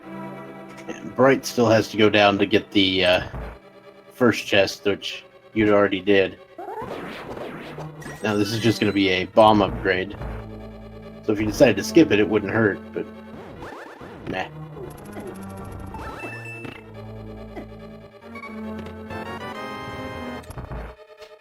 Oh, Yuta was on half a heart there, and we do find that the big key must be in its vanilla location today. And of all the items to not have right now, it's got to be the powder, of course. Yeah, I mean, he could have... No, he's turned in the mushroom, so he couldn't even fake powder. Oh, that's a shame.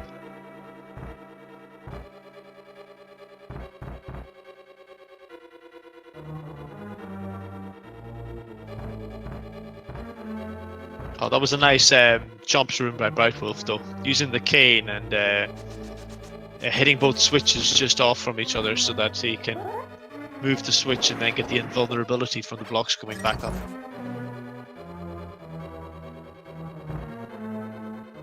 We get to see the Bunny Luigi sprite on Udai's screen again as he picks up his big key from the lava room chest, the vanilla big key.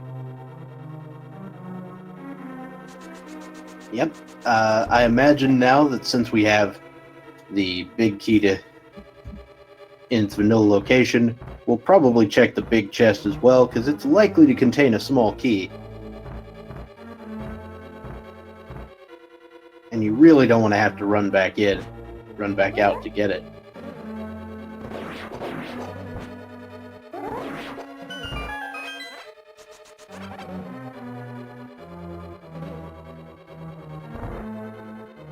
You'd almost proven me wrong, but decided to go for it. I'm just glad that the runners didn't skip the lava room chest, thinking that they're in go mode so they should skip that chest, because it can be easy to forget that you haven't yet picked up the big key. And then you go and bonk on a door later on.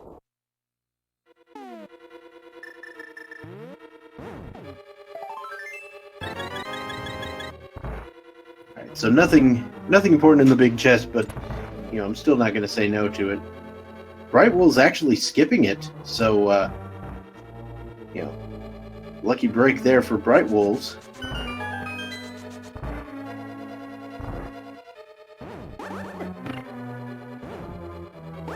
Yeah, the silvers may be in the mimic room chest, but none of our runners are going to be picking that up.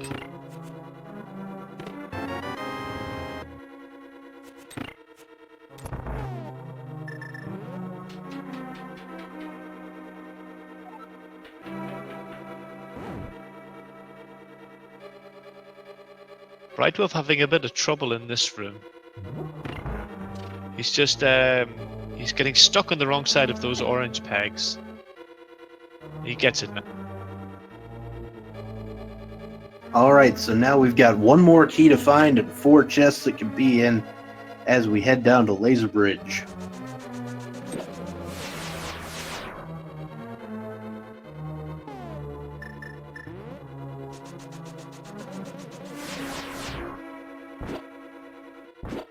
Yuda will be taking the safety door here. Yeah, I was wondering if Brightwolf actually did step on that switch the first time, and he didn't, so he had to go back onto that platform. Half magic in that chest in Laser Bridge feels good, and there's the key, so I think Yuda's out. What a time to get half magic. That's a really nice find, really useful. Because you can spam the fire rod and the gauntlet to make certain rooms a fair bit easier.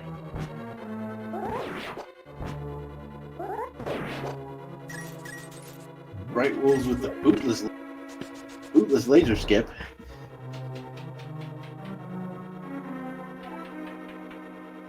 Yeah, he's obviously practiced this because he's got 2 for 2 now at this point. It's slightly more difficult than the boot setup, but if you learn the timing, you can get it.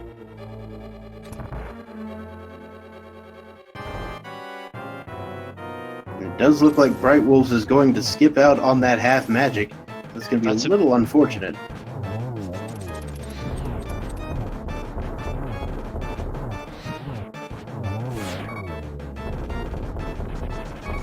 Oof.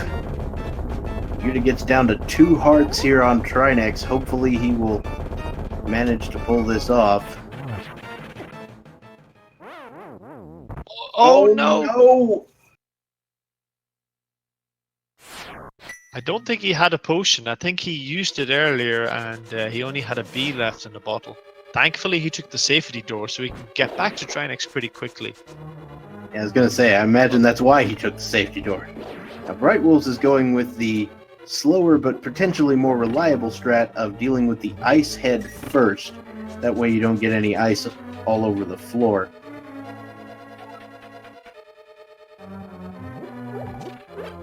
Yeah, it's honestly pretty good strategy, especially if you have Master Sword or worse fight with Trinex, because it's really hard to kill the ice head fast enough.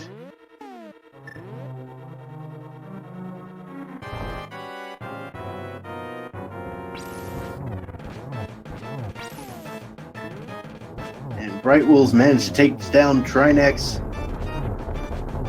in short order as eudaimonistic takes care of the second fight. The red mail found on Trinex.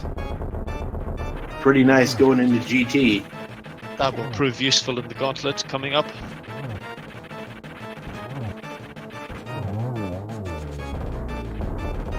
Udai having no problem second time. Pretty clean fight. And at the time ticking to 2 hours and 5 minutes, both runners are probably looking at it thinking, where's the dot done and where my opponent is. But what they don't know is the race is actually pretty close. Mm-hmm. Only problem is Yuda still has to beat Moldorm. whereas Bright Wolves can go directly into Ganon's tower.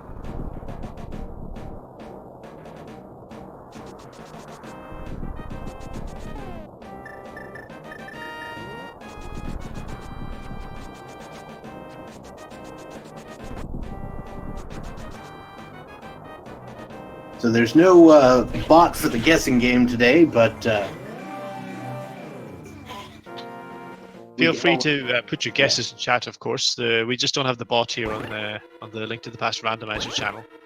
So we've got 2 small keys on the right. So Bright Wolves is going to go ahead and head to the right side. I don't dislike this play.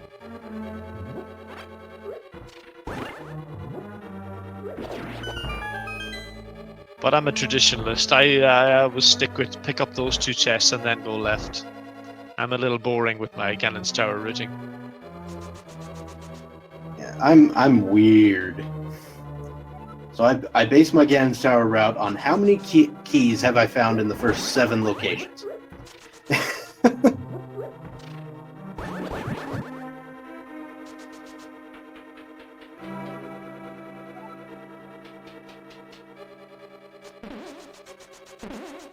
Is it weird, or do you just have insights into the logic that the rest of us don't bother to consider? It might be based on some data mining I did.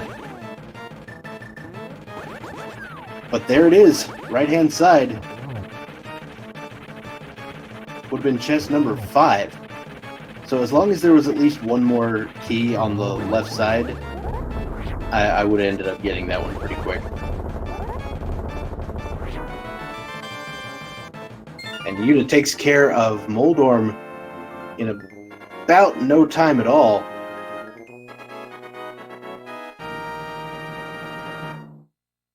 Yeah, I was focused on the where the big key was. I didn't even notice him complete Hera, so that was pretty quick.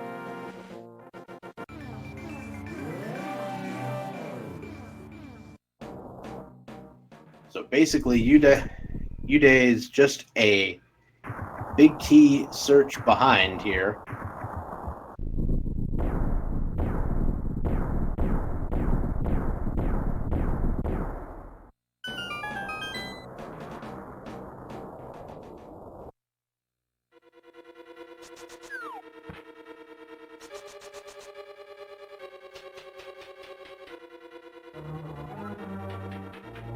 Yuda's going to check the first 2 chests as well, and for the sake of a close race, we will hope he continues right.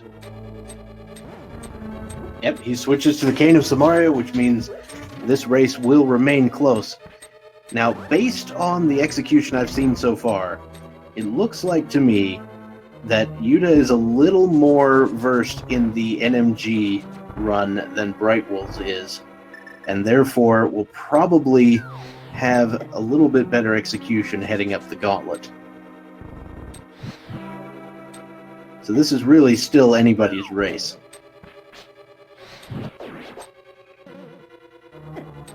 And of course, we still haven't found the silver arrows, so they could be a factor. They make the Ganon fight a little bit more difficult.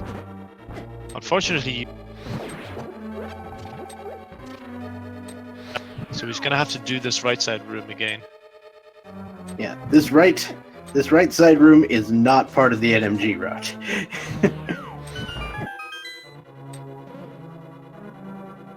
Ooh, dodging that hand. Did really well to avoid getting grabbed there. Now Bright Wolves is taking care of the Landmo 2 fight.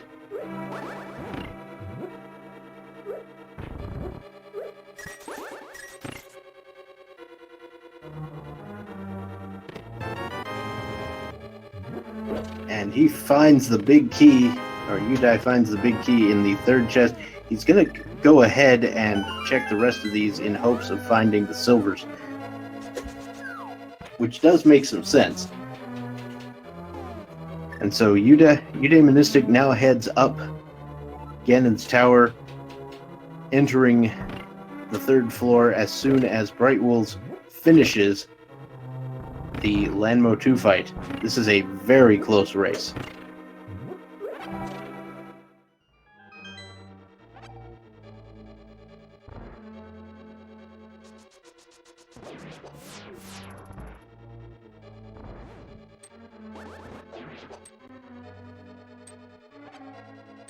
Udai having a little bit of trouble in the Mimic's room.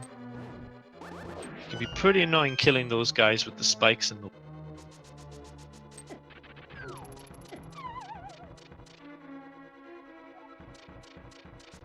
Meanwhile, brightwolfz having trouble in the bridge. Sometimes you can just get unlucky. There's some pixels that are safer to dash up than others, but I think no matter which pixel you're on, sometimes those guards can just knock you off. And you just have to deal with it and take the damage.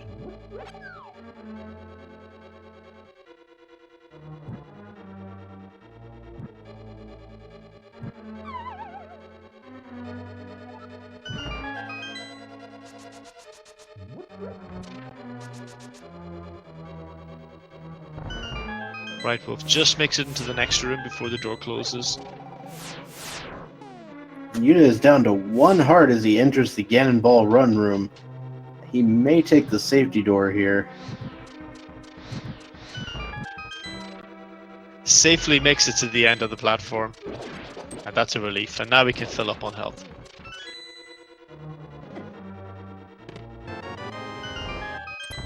brightwolfz finds the butter sword in one of the 2 chests in the Helmasaur room.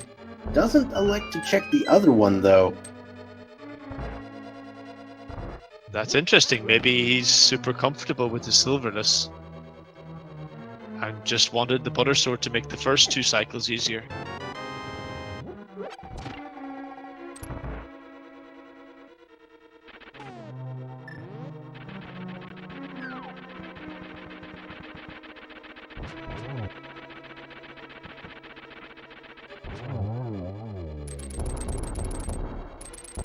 And Trolldorm 2 goes down.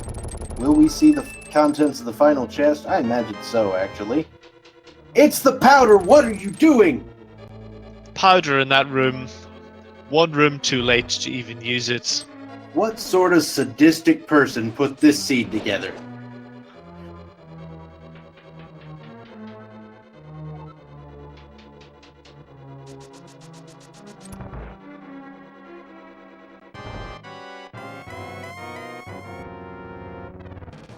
And brightwolfz now entering the Aga 2 fight. That is a double hit on the first cycle, nothing on the second. Get a little trolled by some of the blue balls there.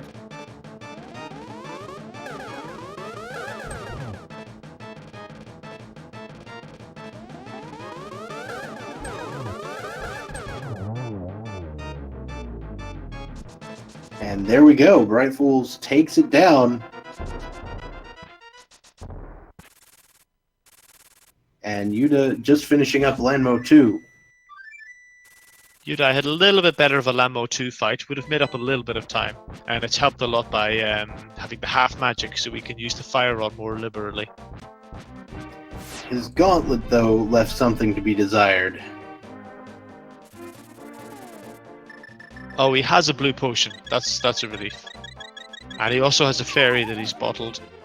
So we should be fine now for the rest of the gauntlet. brightwolf starting the Ganon fight.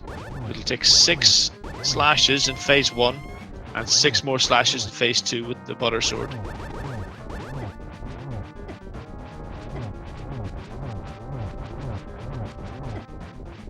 brightwolfz just tanking the hits here. But that's just perfectly fine.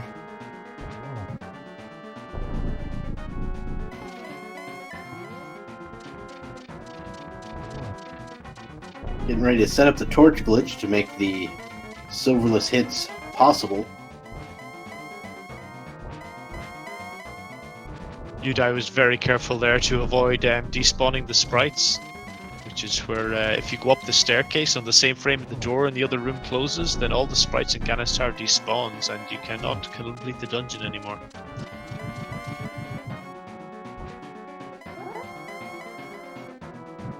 brightwolf spams the torch. If you light it before the right-hand torch has a chance to go out, then the right-hand torch will never go out, and it makes the silverless fight quite a bit easier and faster. So silver's in the light world. Where does that mean? Magic Bat? It could be Mimic Cave as well, I believe. Yeah, Mimic Cave is another possibility. Though I think Mimic Cave would say Death Mountain.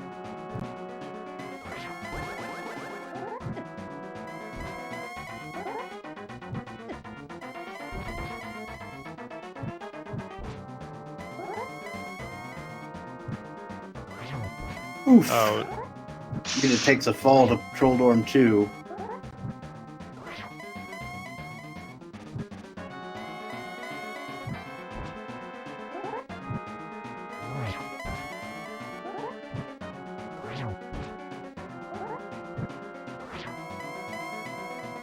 Brightwolf doing a good job in the silverless fight. Being a little careful. Just needs to avoid getting knocked off. Yuda picks up the powder and is visibly frustrated.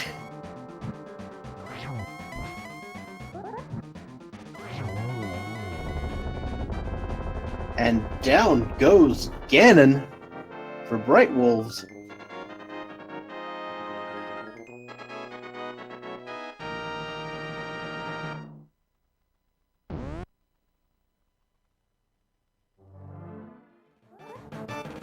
Yeah, get your GGs in chat.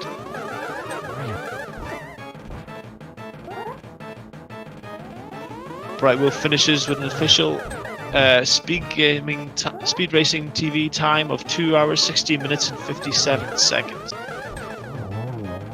Well done. Well done to Brightwolfz. We'll see if we can be joined by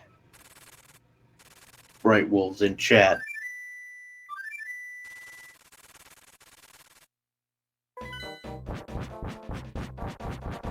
Meanwhile, Udai finishes up Aghanim 2 and is just about to enter the Ganon fight. We'll also have the Butter Sword and a silverless fight. And this race has been pretty close in the end.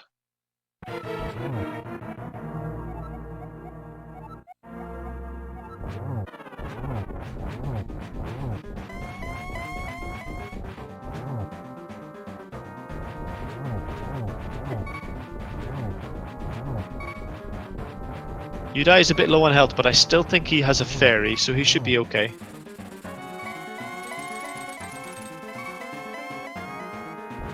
It's a nice little hookshot dodge to get out of the way and start phase 3.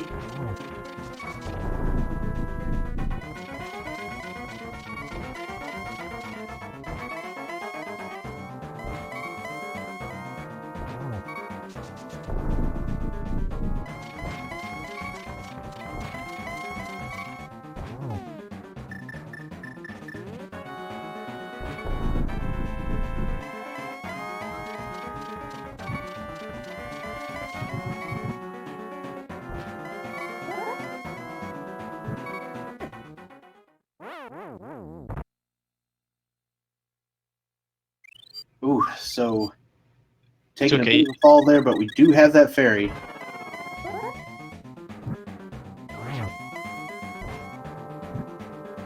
Just into phase 4 now. Just needs 12 spins with the Butter Sword. Finish off Ganon. I think he has 1 so far. Yep. And we are now joined by the winner of today's race, Brightwolfz. How you doing? Okay is the best I could say. I'm gonna agree with you. The seed. I mean, it knew it was our last seed for the tourney, so it was like, how about you go out with a bang? And I'm like, no, I'm good. But he doesn't care about my feelings. Yeah, forcing that, swordless Landmo kill was kind of gross. And Uday just took a fall to Ganon, unfortunately.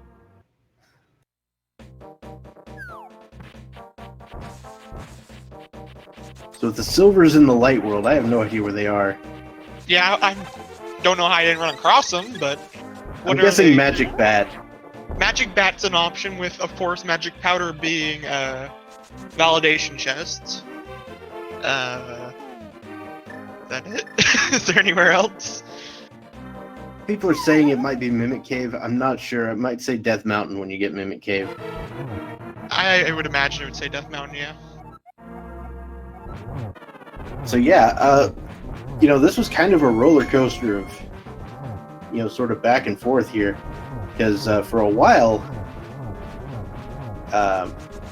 you kind of avoided the west side of Dark World like the plague for a while, and there were a couple of medallions over there that Yuda had, and until we found out that the required one was neither of those, we were worried for you.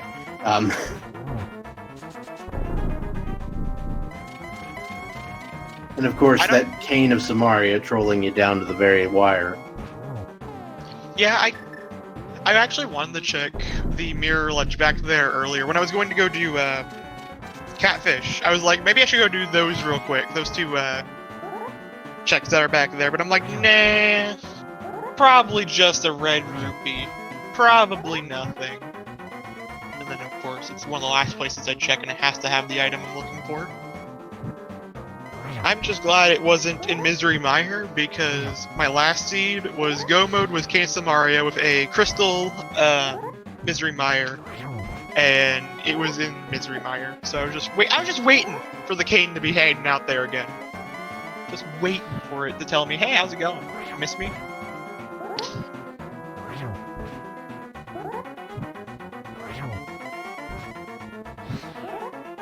Alright, so we got Yuda on the last phase here once again.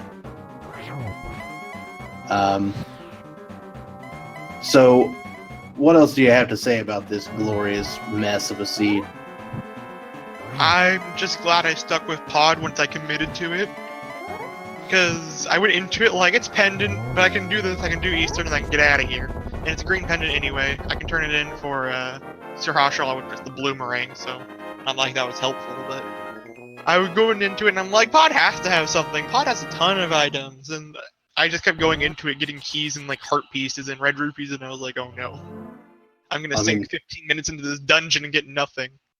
And then you got the mirror, the flippers and the hook shot, and it was like, okay, we're good. Yeah, I was sweating going in there, and it's like the last couple items, I got the flippers and the hook shot, and I'm like, oh good. It was worth it. Dungeon isn't gonna completely screw me. So there we have eudaimonistic finishing with an official time of 2 hours, 22 minutes, and 52 seconds.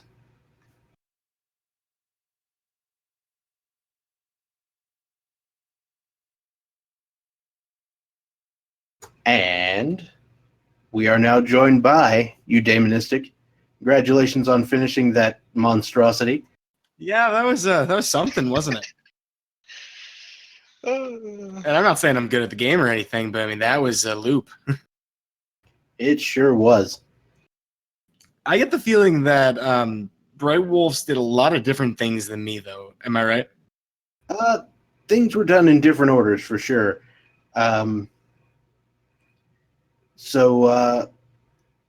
brightwolfz did Dark Death Mountain just immediately after getting the hammer, or did East Death Mountain immediately after getting the hammer, which got the Titan's Mitts, which allowed Dark Death Mountain. I knew it. I just I was thinking back to it, and that is a way that you can get over there. I was just trying to follow other chains, and I gotta be honest with you, I don't even know where my head was this race. At least nobody tried to dip Misery Mire. Phew. No Misery Mire today. I really thought about it too when I saw it was Ether. I was like, I have it. Do I try? Do I tempt fate? But I decided not to because I hate Misery Mire. So one thing we pointed out earlier on was once you finished Ice Palace, we actually figured that the Cane of Samaria could not be at the ferry because the small key on Cold Stare indicates that the Cane of Samaria is required for Ice Palace. I didn't even think about that because I'm pretty sure you can Samaria lock it. So I didn't even know. I don't know why I didn't think about that. Yeah, that never occurred to me. I was not even remotely in my mind. I mean, I don't think you even checked it though. No, I didn't. Yeah. yeah, that turned out to be on the graveyard ledge, which is, of course, one of the last places you'd want to check. I think I was pretty quick to jump to it for when I was in the area, but I mean, I just had all kinds of small problems throughout this race. Deaths, going swordless for like an hour. I know that. Yeah. So what was your go mode item out of curiosity? Go mode for me was, I believe, Cane of Samaria. Oh, okay. We both had Cane of Samaria then. Yeah. You actually held off on picking up that bow forever. Like, Yeah. You did Aga, but then you're just like, eh. Who needs the bow anyway? I think Ether was your go mode item, actually. Oh, yes, actually, that's completely correct, because that was the first time I went to Dark Death Mountain. So it was interesting because Brightwolf obviously spent a lot of time avoiding the Village of Outcasts area in this seed, and you spent a lot of time avoiding the Death Mountain areas in this seed, so it was quite interesting. Although I kind of hurt you a bit more because you didn't have a sword for large portions, whereas Brightwolf would have had a higher ranked sword. So that might have made part of the difference. It's probably also why some of the dungeons were just quite difficult. There wasn't a lot of safeties either. Yeah, I really struggled with boss fights. Mothiel I died to. Lam Molus I almost ran out of magic to. I mean, just a lot of very difficult fights for what you should normally have for these bosses. But I was happy to get a gold sword by the end of it. That was always nice. Oh, you got the gold sword too. I leapt into it because I just started randomly checking chests towards the end of Jaden's tower, like, maybe if silver's in here, it'd be worth it. And then I just jumped into a chest and found the butter sword, and I'm like, oh, hi, how's it going? Yep, no silvers here on either side. We're thinking maybe Magic Bat. That's pretty dumb. I can't think of anything else, really. Magic Bat. I know we checked every Light World location. Like, there's no way we didn't. I'm just... All right. I'd say Death Mountain if it was Mimic Cave, and Death Mountain for any Oh, others no. that you may miss up there. I didn't do Mimic Cave either. So we're going to go ahead and need to probably start wrapping this up because there's another race coming in on this channel pretty soon. Okay. Hey, that's exciting. So I want to thank you both for showing off your talents again today, and congratulations on finishing this tournament out, and both of you with very respectable positions after this race. For what I expected, at least. Very much so, and it's been a pleasure watching you and commentating for you. Anything else you guys would like to say before we wrap things up? Yeah, just thanks to Dr. Bobtastic and Shady Force Games for doing the commentary. Thank you, Hanson, for doing the restream. I believe we have a tracker as well. Yeah, Laurie D. Bunnykins is our tracker. Thank you as well. And thank you, folks, for tuning in. Yeah, I'd just like to reiterate thank you to everybody who put on this tournament, everybody restreaming, commentating, tracking, so on and so forth. Indeed. Want to thank once again all the runners, both the runners, eudaimonistic and brightwolfz, our tracker, Laurie D. Bunnykins, my co-commentator, Shady Force, for pulling through this. We had a couple races start recently, one on Speed Gaming 5 between It's Supercar and Chisame, one 6 minutes ago between El Tigre and Devioxys over on SG3. In about 20 minutes, we're going to have two more races, Chloe Power versus Fant and the Vinyl Knight versus Takaze, both on Speed Gaming 2 and ALTTP Randomizer 2. Make sure to follow all of those channels so you don't miss any randomizer action. And of course, if you enjoyed what you saw here today, make sure to follow the people involved, because I'm sure they would appreciate it.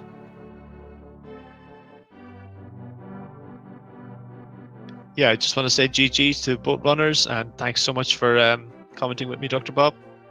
Thank you very much. So it was great fun, and I really enjoyed this race. So thanks so much, guys, for doing the run, and it was a great race to commentate. All right. GG, Brightwolfz. GG. And with that, I think it's about time to wrap things up. So I will just say that I have been Dr. Bobtastic. And I have been Shady Force. And we'll see you later.